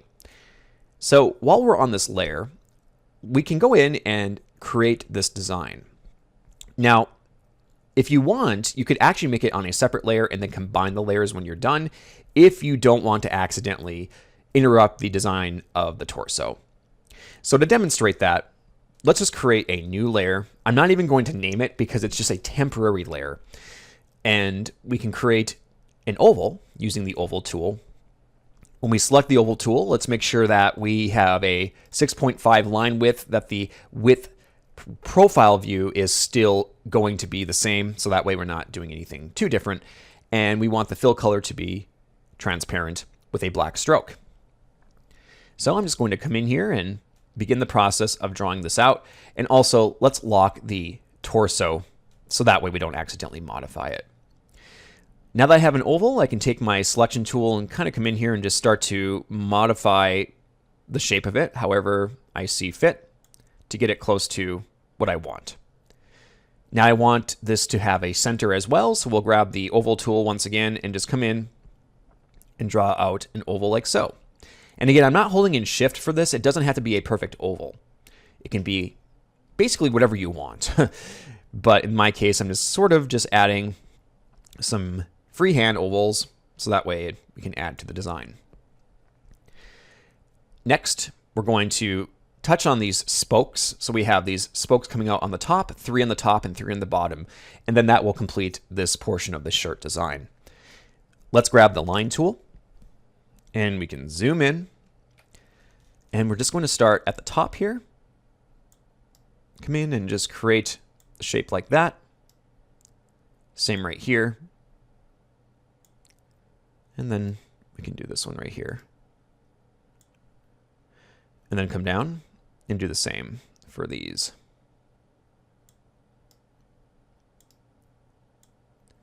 Now again, we've talked about this before. The more complex something gets with this line profile, it can sometimes not work the way we want it. I don't really like the way the line work is looking beneath those points. So let's just grab the selection tool. I'm going to select this piece of the line, holding shift, and just keep selecting those pieces that are not really appealing to me. And let's just come over here and turn off the profile for that width. So that way, those pieces right there don't have that issue, but we still have, for the most part, a sketchy look with how everything else is shaping up. And of course, as I've discussed, you can go in and do manual line width corrections, so that way you can really hone in and get a more personalized style, but I think this should work for what we need. So there's a couple more things we can do here. First, let's click on this design that we just created. You can do that by clicking on layer 6. And we're going to use Command or Control X, depending on your operating system, to cut. Come back here to the torso, and then use Control Shift V or Command Shift V if you're on Mac to paste in place, and make sure that you unlock the layer, otherwise you won't be able to paste. And this will now put that design onto the torso layer, so that way it's all one. And again, it allows us to combine it, but we were able to design it without having any interference with that other layer. So that's why we did it that way. So now we have this blank layer, layer 6. We can actually use that for the belt buckle right down here. That'll be our final little exercise for this video. I'll just quickly rename this one to buckle. And if you don't have this layer anymore, no worries, just make a new layer. That's all you need to do. Then we can grab the line tool and start to draw out our cat. I'm going to try to use the profile 1 line width again to see how this works. It might be a little bit too complicated, and it might, do some things we don't want, but we'll see. And since this is a smaller design, I am going to kick back my width to, let's say, 4.5. We'll see how it looks. That's not too bad. So we'll start here. I'm just going to draw in my lines. Just like that. Taking your selection tool, you can come in and start to modify, so that way you're getting what you need here. I'm just going to add a little bit of curvature to this. There we are. Come back to the line tool. Kind of come down like that. And that as well. Hit V, and we're just going to modify just like that. Then, line tool again, come down like so. Come back here to my selection tool. I'm just going to move that one down a little bit and then bend it just like that. And I might need to move that one down just a little bit more just to meet what I'm trying to do here. There we go. Go back here to the line tool. I'm just going to make a point like this. And then we can kind of round some things off here, just like that. Just bring that over a little bit more. Just making sure everything is looking as best as we can get it. So now we can go into the finer details of the character, belt buckle face here. So let's just grab the line tool, and I'm going to reduce the line width to 2. We'll see how that goes. And we'll come in here and just start to basically modify this a bit. So there's that one. There's that one. And I'm not sure if I touched on this, but you'll notice whenever I'm drawing, I have this like magnetic effect where basically when I draw on something, it's kind of grabbing the nearest point to draw off of it. And that can sometimes be difficult when you're trying to get the exact positioning that you want with your lines. It's nice when you're connecting lines, but sometimes you don't want it. And if that's the case, It's kind of hard with my toolbar here because of my screen resolution, but you'll see at the bottom of my toolbar, I have this magnet icon. It's called Snap to Objects. You can turn that off at any time if you want no attachment to other lines or shapes, if you just want a very freehand effect. So anyway, with that, let's come over here and zoom in, try to get these eyes rounded up. Perhaps kind of more like this. And oops, grab that one and move it up a little bit more. Something like that probably looks a little bit better. Let's kind of shape it up like so. Do the same thing here. Let's kind of round it up, down, kind of bring it down like that. And I guess we could just combine those just like that. Kind of gives it a nice look for the eyes.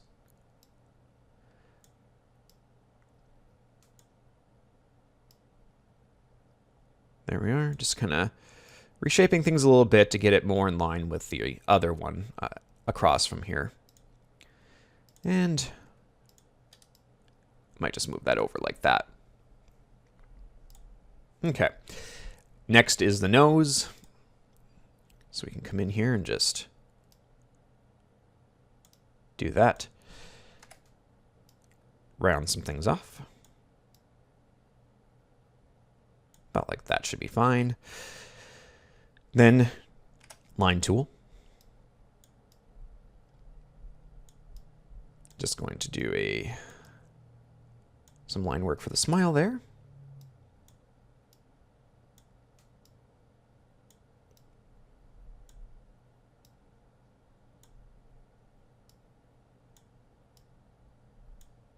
There we are.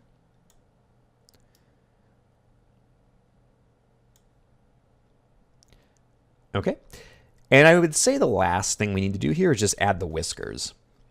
So we'll grab the line tool.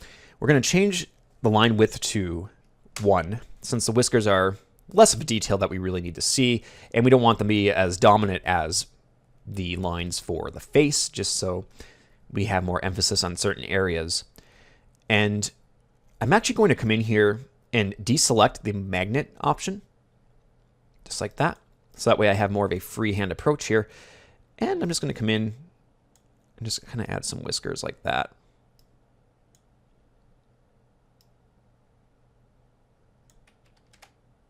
Try that again. Here we are. Okay. You can go in and make any modifications you wish. If you want, you could even maybe just round them off a little bit. Kind of like that.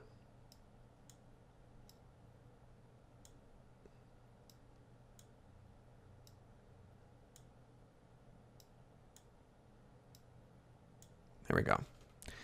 It's not looking too bad. Okay, so now we have the cat buckle in place, the belt buckle that is, and if we just zoom out here, we can see kind of what that looks like, and it's not looking too bad. All right, we now have the torso pieces in. We'll pause here, and up next, move on to designing the jacket. For this video, we are working off of 06 CAD Vector Animate. Feel free to open up this file.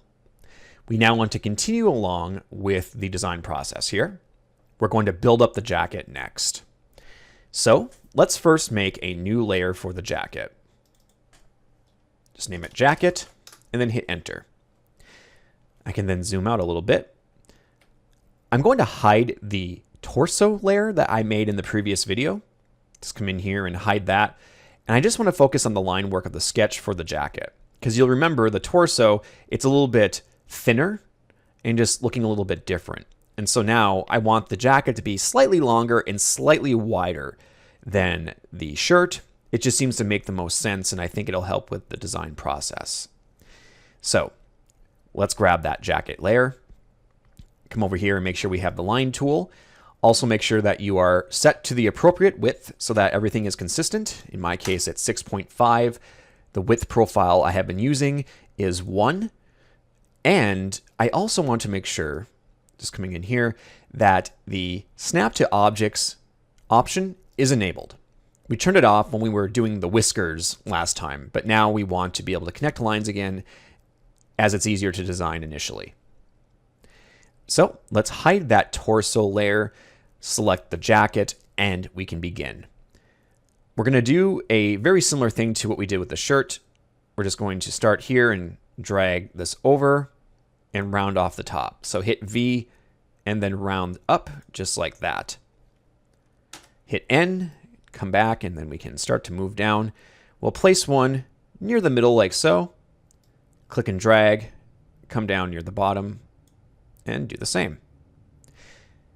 And I'm just going to add the rest of the line work here. So we'll come in and add a line on the bottom, click and drag and bring this up, create a point, and then click and drag again and bring it up so that it's past the neck. We'll go, let's say right about there. But before I actually place that line, I'm going to come over here and make sure I hide the neck. I don't want the other lines to be trying to connect to that neckline. So with that now, we don't have that issue with it trying to connect, and I can just kind of bring it up about right there and release. So with that, let's come in here and quickly start to round things off. So that way we can see how this is going to shape up. So I'm coming in here, I'm just going to round off some of the jacket points here. So just like that. And we can kind of bow this part in a little bit. There we are. And that's looking pretty good. So now let's jump back here to our line work and we can keep moving here. So the N tool. So hit N to grab the line tool. And we want to continue now. I'm going to come across from that last point.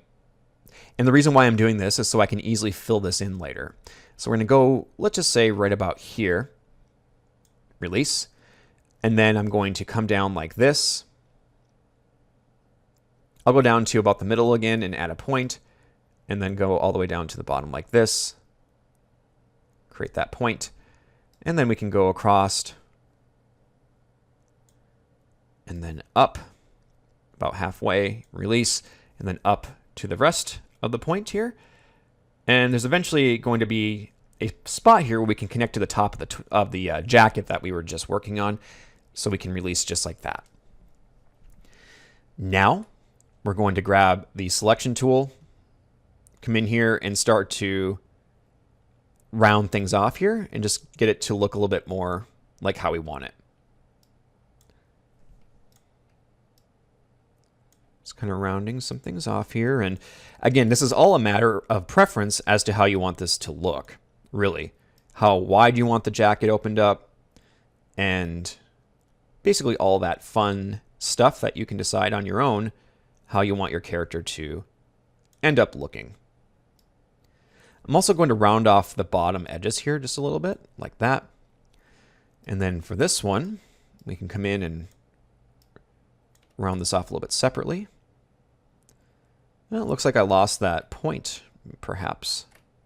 There it is. Sometimes when you're moving points around, they can get absorbed. And so you might have to do a couple of steps back in order to get it to reappear. But if I come in here, you can see it's there. It's shaping up and not looking too shabby. So my only concern is right here. I might just come in and try to spread that out a little bit more. With the sketch, it looks like it's more like this. And we could try to do that as well. Again, it just kind of depends on how you want to approach it, how much freedom you need with all that. But I think this right here is looking pretty good. It mimics the shape of the original a little bit more. So there we are. Okay, so now the next step here is to add in the coat details as well as the collar pieces. So let's do the collar pieces first. You can see right here I have this collar on one side and then the other. The front collar piece is going to be a little bit more important because it can hide certain things. It's going to be in front. And then you have this one, which is more of just a design choice. You'll have that sitting back there. It probably won't interfere with much. But I'm going to make these on two separate layers anyway, just so that there's more control in the end. So let's create a new layer. And we can first name this one f.collar for front collar.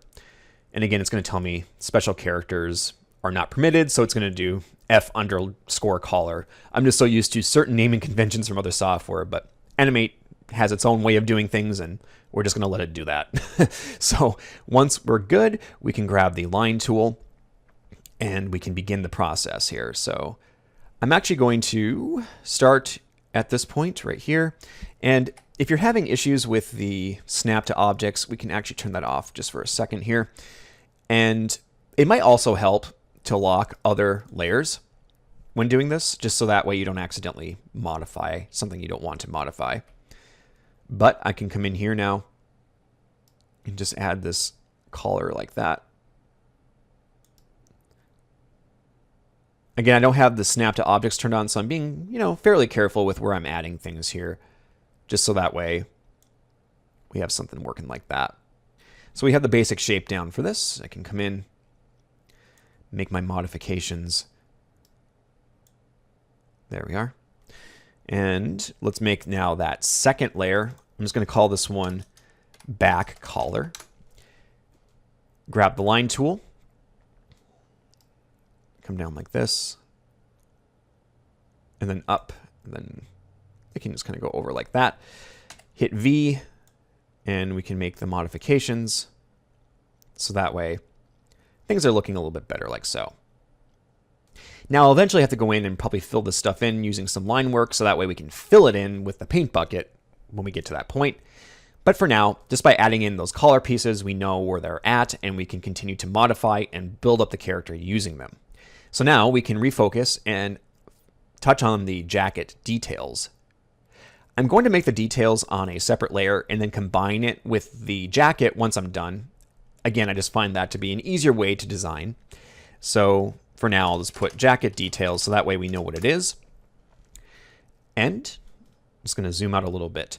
So the jacket details I'm referring to, and let me hide some of this other stuff just so it's easier to see, are the triangles that you see here, the pocket, the line work, the buttons. Basically anything on that jacket where we have that design work is what we're going to be focusing on here. So with that, let's begin with the line work. And I am going to reduce the size of this to, let's say, 3.5, just because the details can be a little bit smaller. And we want to keep all the details around that size just to keep it consistent as well. So we can begin. I'm going to come in, starting right here, draw out the shape I see. I'm not going to close the line work in because I do plan to combine this with the actual jacket. So we can use the jacket's original line work to help us fill things in. And while I'm doing this, I'm also going to make sure I have snap to objects turned on. Just be a little bit easier to create these shapes. So let's come down here. We can do this one right here.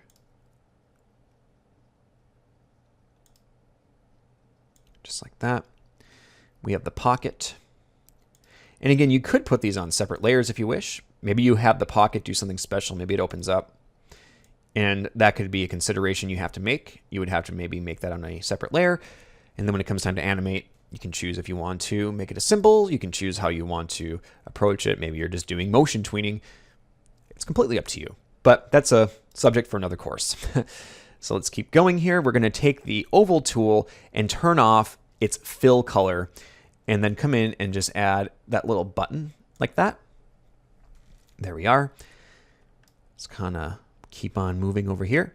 We have some designs over here as well, and then we have the button work. So let's just try to focus on this design stuff. Again, it's a little bit sketchy because it was sketched out, but we can make it work.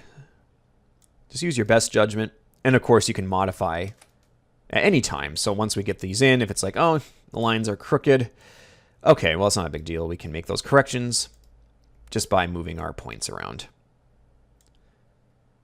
I can tell already I'm going to have to make some corrections here, but I'm just going to lay that down for now, so that way I have it and I can come back here in a few minutes. So we'll come up here, add that one.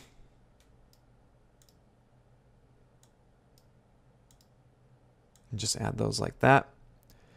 And I believe that was it for those shapes. The last thing I might do before the buttons is just come in and add these lines right here because we had some line work for the bottom of the jacket. And I can round those off a little bit as well using my selection tool. And now we can focus on the buttons right here. We will start with those buttons first, so we'll just grab the oval tool and take advantage of that. So we can come in, there's one button, there's another, there we go. Okay, let's grab the selection tool really quick. I'm just gonna double click on this button, and then we can grab the free transform tool, or Q, on the keyboard. And while I'm doing this, I'm going to also turn off snap to object, so that way I can freely rotate this without it trying to grab onto different things. And just kind of come over and just rotate it a little bit like that. You can also use the free transform tool to select. As you can see, that's what I'm doing. I can click on something and then just rotate it.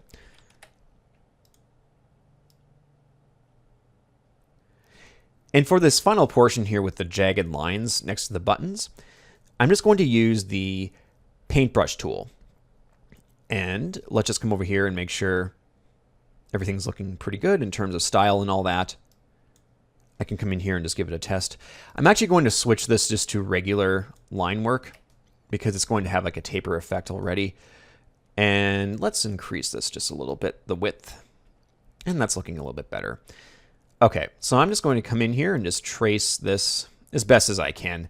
And it would be probably a lot easier if I had my tablet in front of me, but I don't have it connected at the moment. So I'm just going to use my mouse and just try my best just to kind of come in here and add some lines to, again, just add more detail to the jacket, especially around where the buttons are. Okay, so now with that, I'm going to select the selection tool and then select the jacket details layer, use Control or Command X to cut, go to the jacket, make sure it's unlocked, and then use Command Shift V or Control Shift V if you're on Windows to paste. So now, if we come back and let's re-enable the snap to objects, we can make sure, like for instance, that these lines right here are connecting right to the body, so that way it's easier to fill in when the time comes. Same goes for any of these things. So we're just going to come in and make sure it's all at the end. Just like that. And do any adjustments that we feel are needed in terms of how the line work is looking.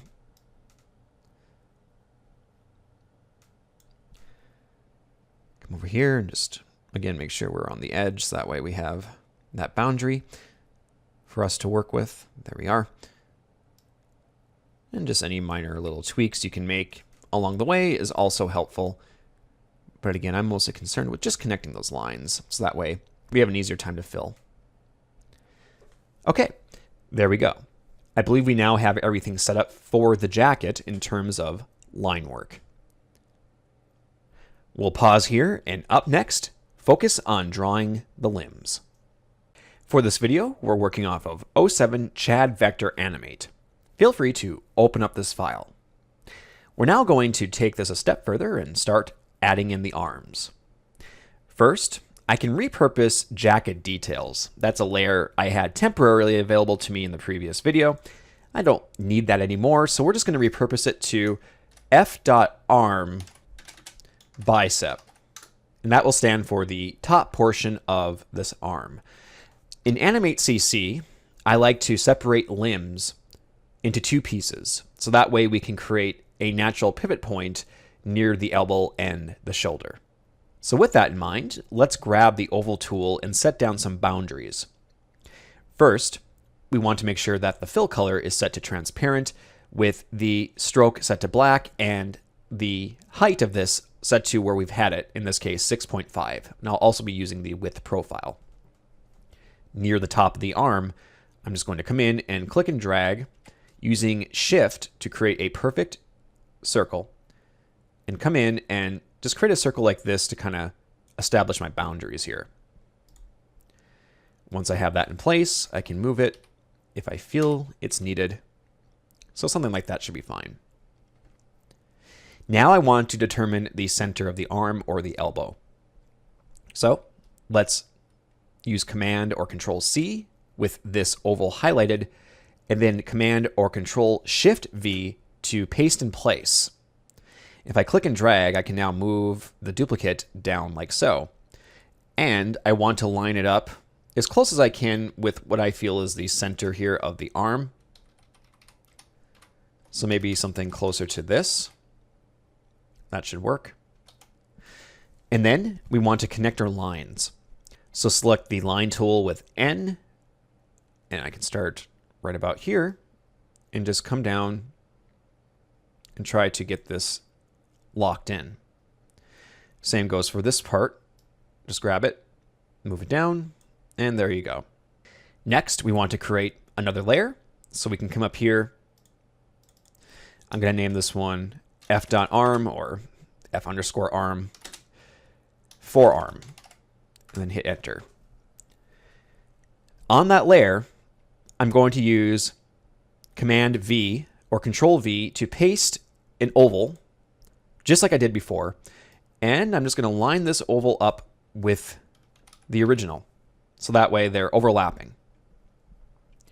I can lock the bicep just to make sure I'm not interfering with anything else here. And then grab the line tool. And now we're going to come in and draw out the rest here. So come in like this. We can draw out that portion. And then this portion like that. And we can come in here and complete the cuff really quick.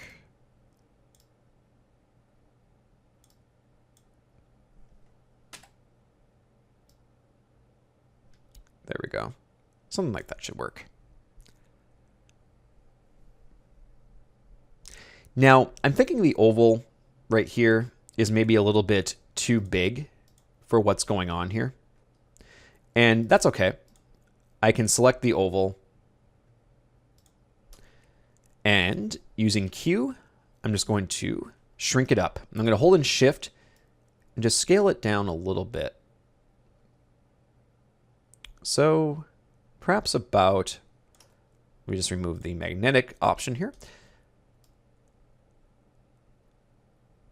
So perhaps something like this, just a little bit smaller should be fine. Let's jump back here to this other oval and make sure that we get it to shrink in a similar fashion. And I can put magnetics back for this. So now we're just going to come in. And again, we're just trying to get this oval established just like that. And so now if we come in here and we look at the forearm, we have that one. And we come over here and look at this one, we have this portion right there. And it's not looking bad. At the moment, it doesn't look great because we have these ovals, but we're going to remove those here as we continue to fill and polish. But for now, that will work for our purposes. We're going to leave those as they are. And then we can come over and start to design the different portions here. So let's go to the bicep, and we have some design work here. Let's come in, and one thing we can already do, since we do have to add this design work, is we can clean up the oval. So we can come in here, and to do this, we just want to grab basically the bottom portion of the oval and remove it, just like that. And you can see we now have something like this going on. I'm actually just going to try to come in here and fix that little portion, just like that. That's looking a little bit better. So now we have a rounded off shoulder, just like that. And since it's based on a perfectly round circle, when we rotate it, it should look fine because it's rotating. It will be rotating when we start to rig and animate in that other course. It will be rotating from the center of that oval that we just made. And so you'll then be able to easily determine how these things will rotate. So let's re-enable the bicep, and we're just going to come down right here. You can see this line that's separating out. We're just going to delete it, just like that. And then if I zoom in, grab this little piece and make sure it's linked, as well as that little piece. There we go. So now we have that established. Again, a rounded off limb, so that way we can easily rotate when the time comes. So let's hide that one and bring this one visible. And we're just going to do the same thing here. with the exception, instead of deleting that top, we're going to delete the bottom part of the oval. But again, you might have some line issues here, so we're just going to come in here and try to make sure everything is linked and looking good here. There we go. And then we can come in and just remove that one. Zoom out here.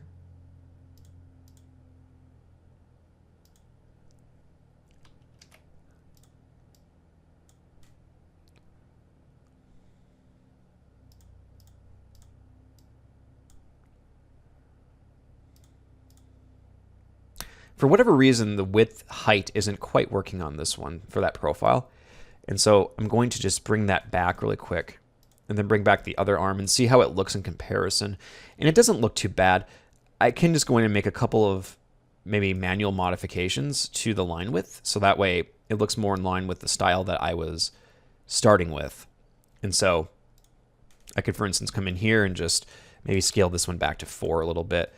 And this one could be, let's say 3. And you can see here we kind of have that same looking effect if we come in here and just make those modifications. Kind of do something like that. You know, just go in and feel it out and kind of create more of a effect that we had for that whole thing. So now, if we hide this arm, you can see that it goes all the way and then rounds off. And then if you hide this arm, it goes all the way up and then rounds up at the top. And then the goal is to have them meet right in the middle. So that way we can place that anchor point in the middle on each of those. And we can naturally then rotate the arm using parenting. And again, that is something we'll be touching on in the follow-up course, or a course I made before this, but is technically supposed to be the follow-up course where we rig and animate. But let's just finish up the design work on the forearm really quick. And then we can move over to the next spot. So we'll unlock the bicep, and then I'll do the forearm. Grab the line tool, zoom in, and I'm going to make sure I also put this to around 3.5, just like I did before when I was doing the other details. So that way the line width stays consistent. I can also make sure I'm locking the magnetics down, so that way I can get the right type of effect here. And just go in and draw this stuff up. Then we have a round shape right here, which probably seems weird that I'm creating 2 jagged lines, but I'm just going to take my selection tool and come in here and just round it up like that.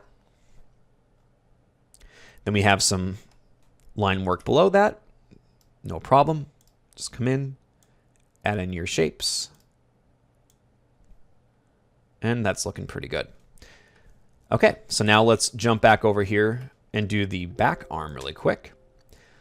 Again, it's going to be very similar. And in fact, if you wanted to, you could even duplicate and then make corrections. So why not? Let's do that instead, just to speed things up. Because it's essentially the same shape, there's really no reason to have to do it all over again if we don't need to. So I'm just going to select both of these layers, right click, copy layers, and then right click anywhere on your panel and then paste layers. So now we have these layers that are duplicates of those layers. And let's go in here and rename this to b.arm as well as b.arm for the forearm and the bicep. I'm going to select both of these, go up to Modify, Transform, Flip Horizontal. And then we can move this over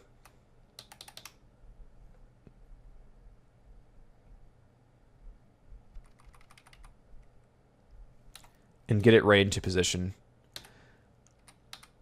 It's not going to look exactly like the sketch, but that's okay. We're just going to try to get this lined up and looking good. So now, once we have that, we should be fine with the arms. There's one more thing I'm going to do. I want to hide everything except the arm layers here, and I just want to look at these in isolation. And it looks like the line work on this bottom portion isn't quite how I want it. You can see how this is kind of bowing in more than it probably should be. And it's not a big deal. We can just kind of come in here and modify it like that. Just something I kind of noticed with this, actually.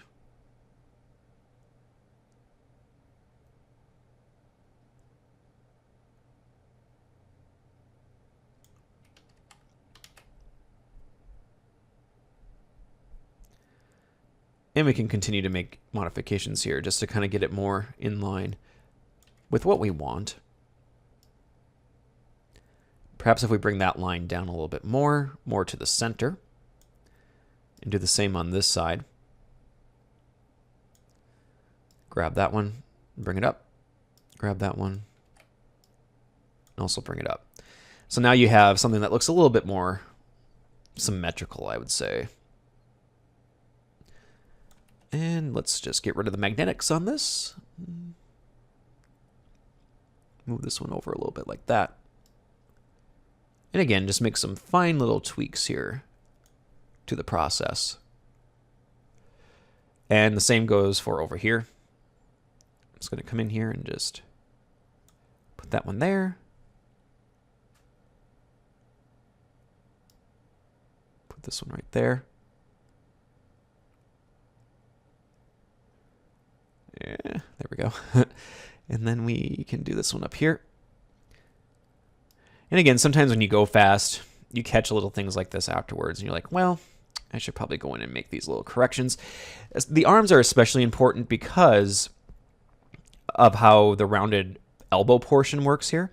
You want to make sure that these lines are pretty straight with each other, so that way when it comes time to do all this, you're not running into weird animation issues where things aren't really lining up.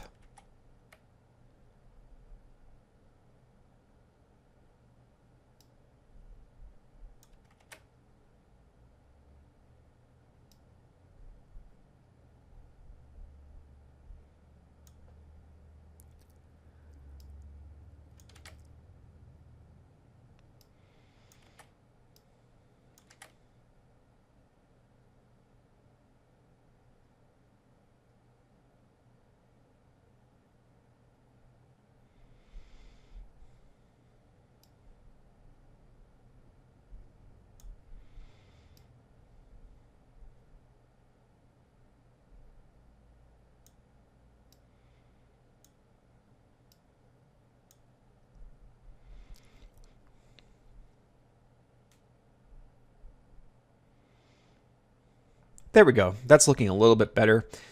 And then finally, with all those modifications, I just want to go back in and make sure that these lines are facing up against this one right here. So go in like that. Just make sure everything is connecting in terms of these little designs that I did. And it looks like these at the top are fine. And everything else is looking pretty good. Maybe these just a little bit as well.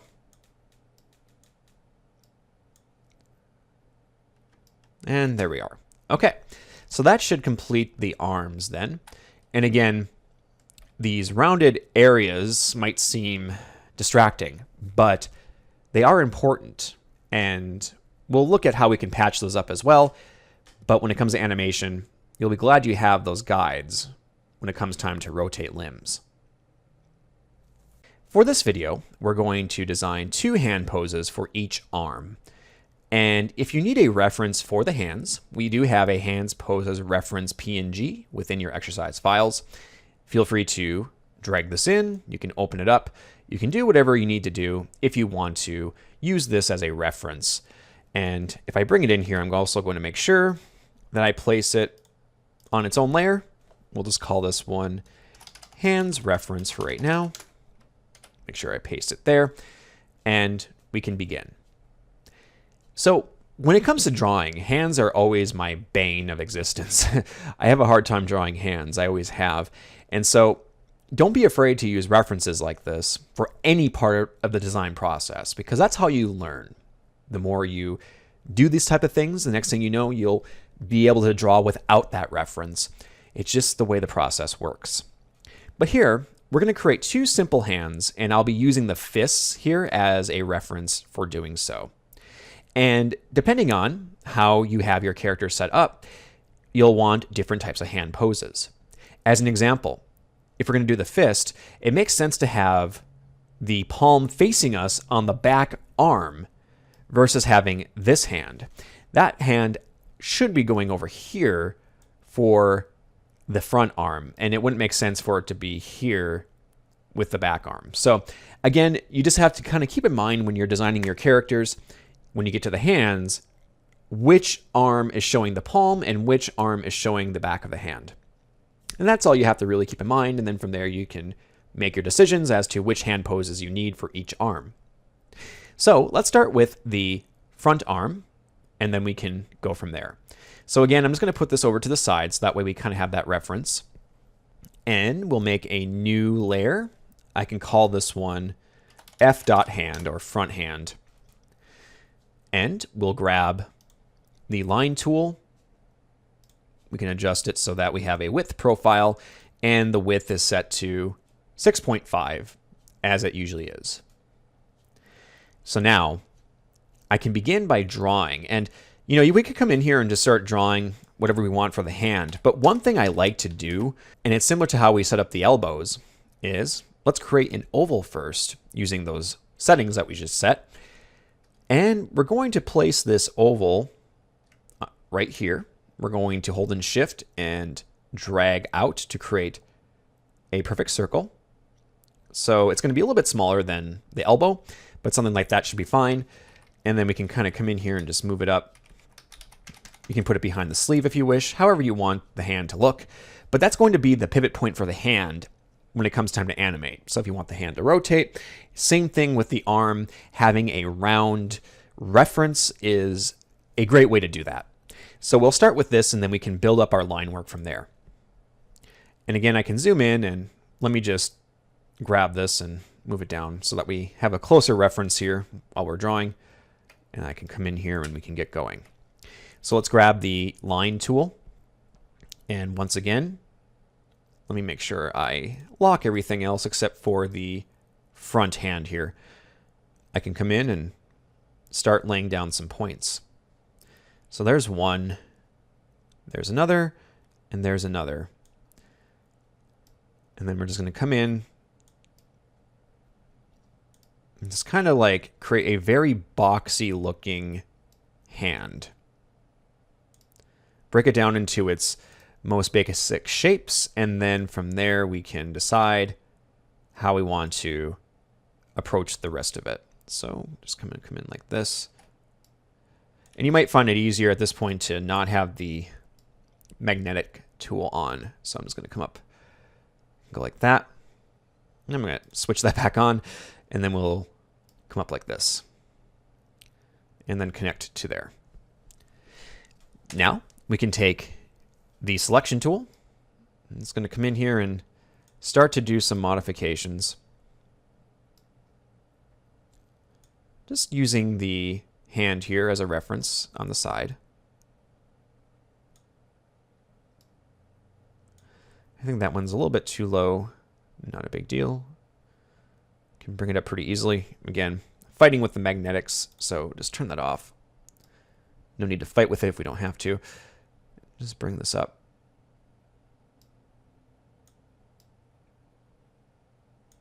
Kind of like that. Okay.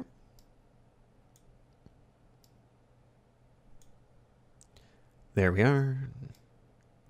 Just bring that out a little bit like that. That one can go out like so. Okay.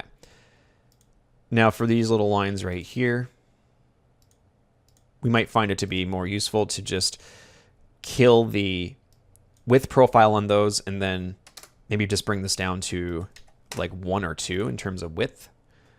Could do something like that. Actually, let me just go up to about, not 20, to, it's looking a little bit better. And you could, of course, go in and keep making modifications. Again, there's a lot you can do with this, but once you have it where you want it, that should be good enough, and then we can later on color it in to get a more accurate representation of what we're going for here. So again, I could modify this stuff all day, but I think it gives you the idea. So now let's move over to the backhand. I'll create another layer, and we can name this one backhand. And we can now lock front hand. Let's unlock the hand's references, so that way we can move that around. Move it around like that. And I'm just going to move on over. Now this time we're going to be focusing on this hand pose. Since we're seeing the palm, it's the back hand. So let's go back, make sure we're on the backhand layer. And of course, also make sure before we get too far into this that we put in that oval for the hand. So now we're going to need another oval. We can just select the oval tool and come in here, and once again, it's smaller, get it to about the same size. You could also copy and paste this oval if you wish, but I think we should be okay. I might just modify this a little bit. It might be harder to grab the oval now that it's connected to the hand, which is another reason why I'm not doing that, but it's not a big deal here. We can just go in and get it like that, and that's looking pretty close. Okay, so now we can go in and modify that hand. Again, backhand, we'll be using that as a reference. We're just going to, let's say, start right about here. Go out like this.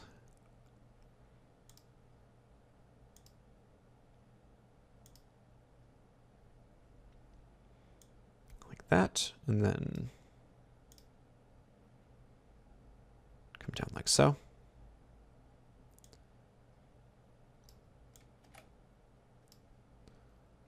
I think I'm going to take the magnetics off one more time here and just keep going.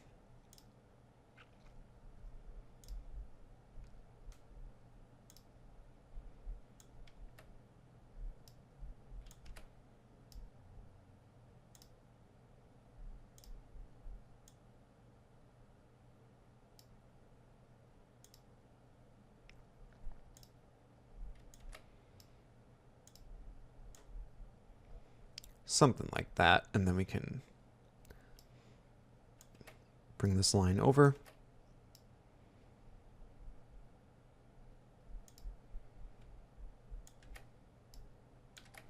Just put magnetics on just to make sure we're connecting the lines properly. There we go. And we can go up like that. So now it's a matter of cleanup. We can come in, begin the process here.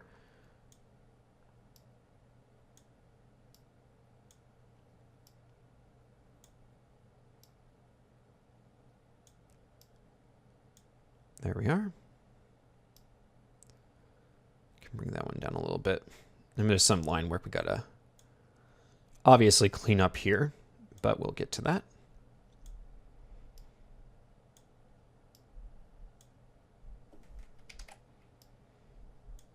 So like that.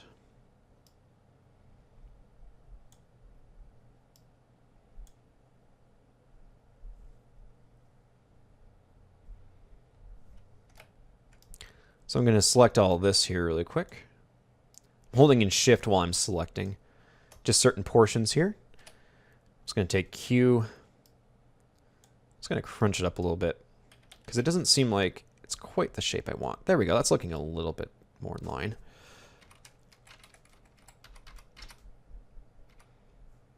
So something like that.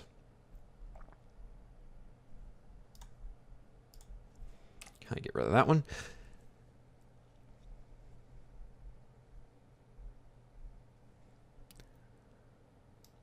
Just go in and do a little bit more adjusting here. And we can even add in that line we see right here. Come in like that. And we just make those modifications. So there we go. I might just decrease that a little bit just to kind of help with that taper effect. Something like that. Okay. I'm just going to zoom out really quick and look at my other hand here. It's not looking too bad. I kind of feel like, though, I could go in and Maybe select some of this here. Again, I'm selecting basically everything up to the oval, so that way I don't modify that. And then just kind of try to squish things in just a little bit. I think that'll help.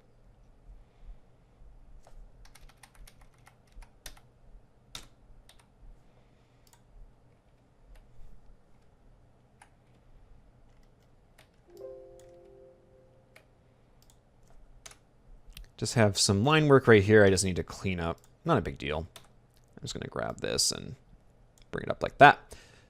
Same with this right here. I'm not really sure what it's doing, but it should be okay. We can just kind of come in here and cap that off.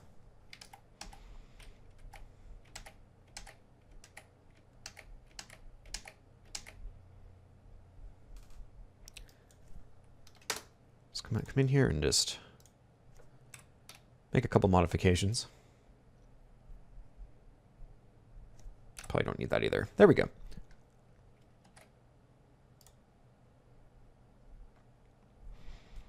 Okay, there we go. So now you have those modifications. Hands are looking a little bit more symmetrical and not too shabby. They, of course, will look a bit better once we apply our fill colors and shading and highlighting and all that.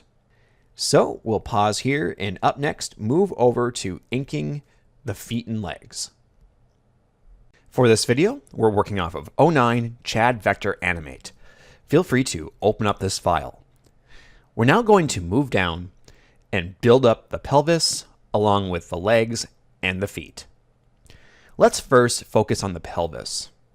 I'm just going to hit the control key here and hold it in, and then use my mouse wheel to zoom out so I can get a better view here. And we want to make sure that we bring in the sketch so that way we can reference where the pelvis needs to go. Next, let's create a new layer, and this will be for the pelvis. So new layer, we can rename it to pelvis. Once we hit enter, we can use the oval tool for this. We could also just use the line tool or any of the other tools, but for my purposes here, I'm just going to use that oval tool. And I'll put the magnetic snapping on for right now. You can see I have it on right down there. And we want to make sure we select no fill color for the shape. Set to black. Let's bring this up to 6.5 where we originally had all of the other line work. And of course, set the width profile to match. We can come in just by holding in control, zooming in, and we'll start near the top here and just try to create a shape that matches the pelvis within the sketch. So about like that should be fine, and then we can release. From here we can add some details to the pelvis. And we can also, just to make sure that everything is matching width-wise, really quick, come over here and reveal the torso. And you can see that the pelvis is about the same width as the shirt or the torso, and that works for us. If the pelvis was sticking out more, let's say if we were to come in here and we hit Q on the keyboard to bring up the free transform tool, if it was more out like this, you wouldn't want that. It's best to have the pelvis very close or even a little bit less in terms of width compared to the torso. So now, with that, we can add in some small details to the pelvis really quick. Let's hit N on the keyboard to bring up the line tool. And you can see here on my original sketch, I have this line representing the zipper. I can just come in and click and drag, bring down some line work like that, hit the V key, and bend it over. We could also add some other details to this, but we'll leave it right now. And when we go through our polishing stages, we can look to see if we want to add any more details. But that should work for right now. We have the pelvis in place. Next up are the legs. And just like the arms, we want to divide each leg into two chunks. So we'll divide it up to where the knee should be. So that way we can create a natural pivot point. That way you can bend the knees when it comes time to rig and animate. So let's begin by creating a new layer. And we'll start with the front leg first. So new layer. we'll come in and name this one f.leg dash, and I'll put in thigh for this, or the top of the leg, however you wish to designate it, so that way you know what it is. So we'll start with the top, build that up, and then create a second layer for the bottom. We'll begin by drawing out a circle, just like we did with the hands and the arms. So we can select that shape tool, O on the keyboard if you want that shortcut, making sure that we have all of our options set for the line work. We'll start at the top here and draw a natural pivot point for the top of the leg. So holding in Shift, we can click and drag and create an oval just like that. Very close to the width of the sketch. I'm going to grab this really quick just by clicking on that layer, and I'm just going to move it over and up just slightly. I don't have to go a whole lot with this, but I think right about there should be good. And in fact, you could also decide too, if you want this a little bit lower, we could maybe use this line intersecting with this circle, the line from the pelvis, to kind of match it up as a center point as well. Again, it's a little bit crooked, so it's kind of hard to get an exact center point, but you can see here that the line is within the center of that circle, or at least close to it. So that might be a good point to place this down, and I'm going to go with that. So now we can copy this oval, Control C or Command C if you're on Mac, and then Control Shift V or Command Shift V to paste in place. I'll hit V really quick to select that selection tool. I can hold in Shift and use the down arrow now to move this down, just like that. So we can place it, let's say, right about here should be good. Maybe just a little bit lower, like that. Now I'm going to use Q, hold in Shift, and just scale this down slightly. It doesn't have to be a whole lot, just a little bit, about like that. So now, with those two circles in place, we can hit N on the keyboard to bring up the line tool and come in here and start connecting our points. I can zoom in and we'll start near the center here, just like this, click and drag, and then come all the way down and try to match that center point about right there. And we'll do the same here, just click and drag, come down, and again try to match up that width as best as you can. And again, it will deviate from the sketch a little bit. That's okay. This should work for what we want to do. And of course, we'll know more here near the end, and we'll have a polishing phase where we can go in and make any corrections we feel are needed. So now we'll do the bottom portion of this front leg, which we'll refer to as the calf. We'll begin by copying this oval into the same exact position on the new layer.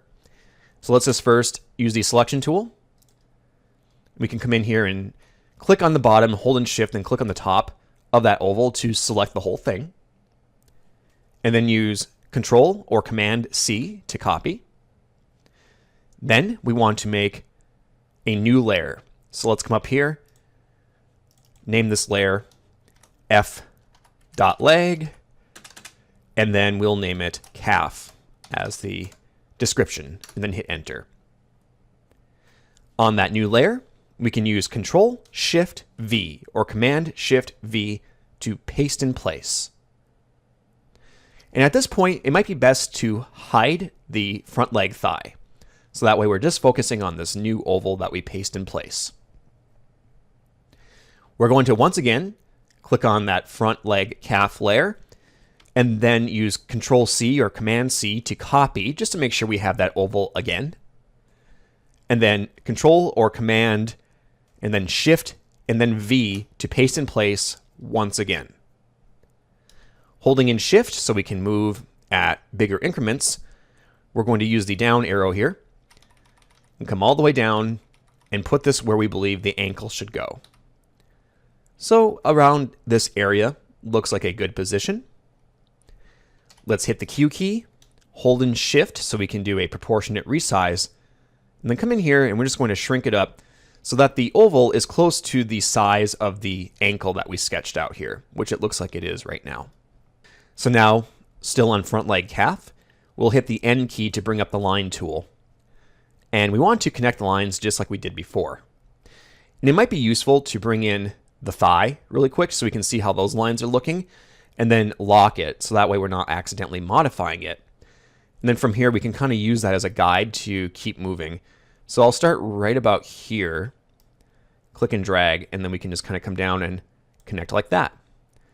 Same goes for about right here. We just want to come in, click and drag, bring it down to about like this, and release. So now we have the two leg pieces in position. And we have a little bit of cleanup we can do here, and we'll get to that. First, let's hide front leg calf, unlock front leg thigh, and take a look at what we have going on here. Like the arms, we want to clean up the line work a little bit. We don't want this line here intersecting, as that won't look good. We don't want it like that. We just want to click on that bottom line like that, and then hit delete. And now we have this rounded edge. And we can also come down here and click on the top portion of this oval, and then hit delete. So now we are looking at this. We want to come down here and do the same for the calf. So we can just hide the thigh really quick and bring up the calf. Once again, we're going to click on that bottom line and just hit delete. The top line right here, and then hit delete.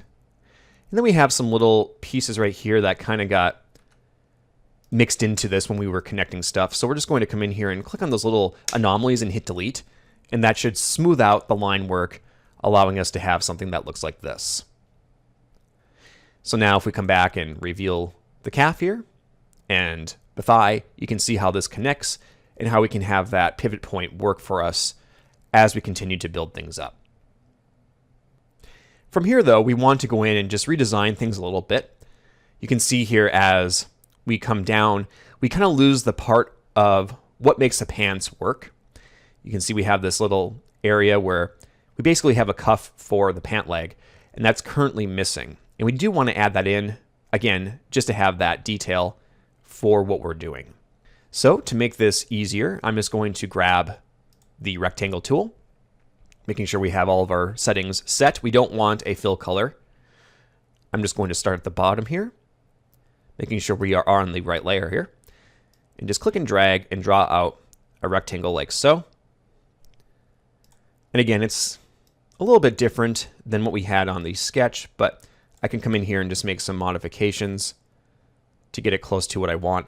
We could also taper it in like this to match the shape of the leg, and then just sort of taper it out a little bit so that it's not as large as it was. And we could also go in and adjust the line work here if we wish, if we wanted to create something more like that. However, I think this should be fine for what we want. It's just going to look a little bit different in terms of what the sketch and the original concept is, but that's okay. We can sometimes take those creative leaps if we feel it's needed. So with this now in place, we can come in and modify this. However, I think I'm just going to leave this right now, and we can decide how we want to tackle it when we get to the polishing and filling stages. But that should give us a good reference as to how this is going to shape up.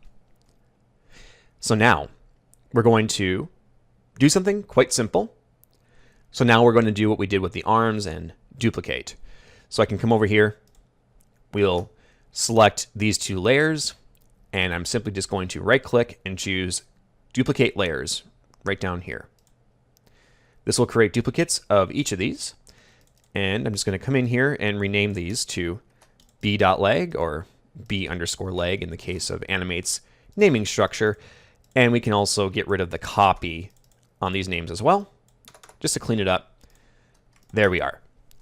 We'll select both of those layers, and then using the arrow keys, just going to move this over. And again, we do want this up a little bit more.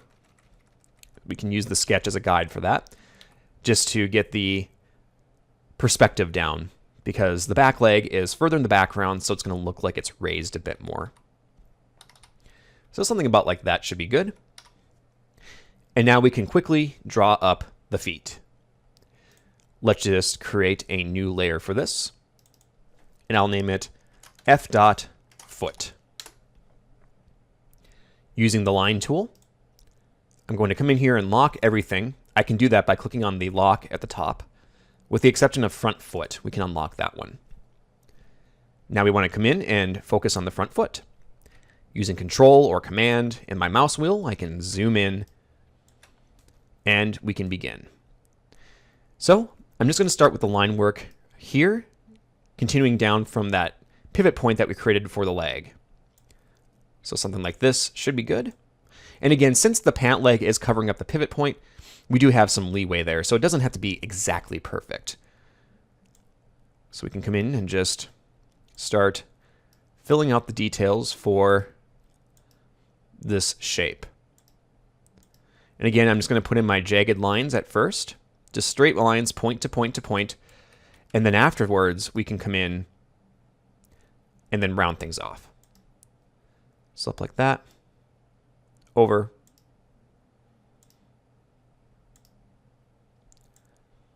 and we're just going to keep on building this up, connect these lines, just kind of come in here and get these shapes down. Just like that. We had a little bit up here as well. We can come in and just add some details like so. Now taking the selection tool, we can come in and start to modify this to make it a little bit more pleasing and not as jagged. And again, we've done this before for other various aspects of our design. So just take your time, go in and bend things around. If you need to add more points, you can do so. Remember, you have the pen tool to help you with adding points if you feel that there's a certain part that needs additional flexibility. You can come in there and definitely do that. And things are looking pretty good here. I'm just going in here and just rounding things off and making sure everything's looking good.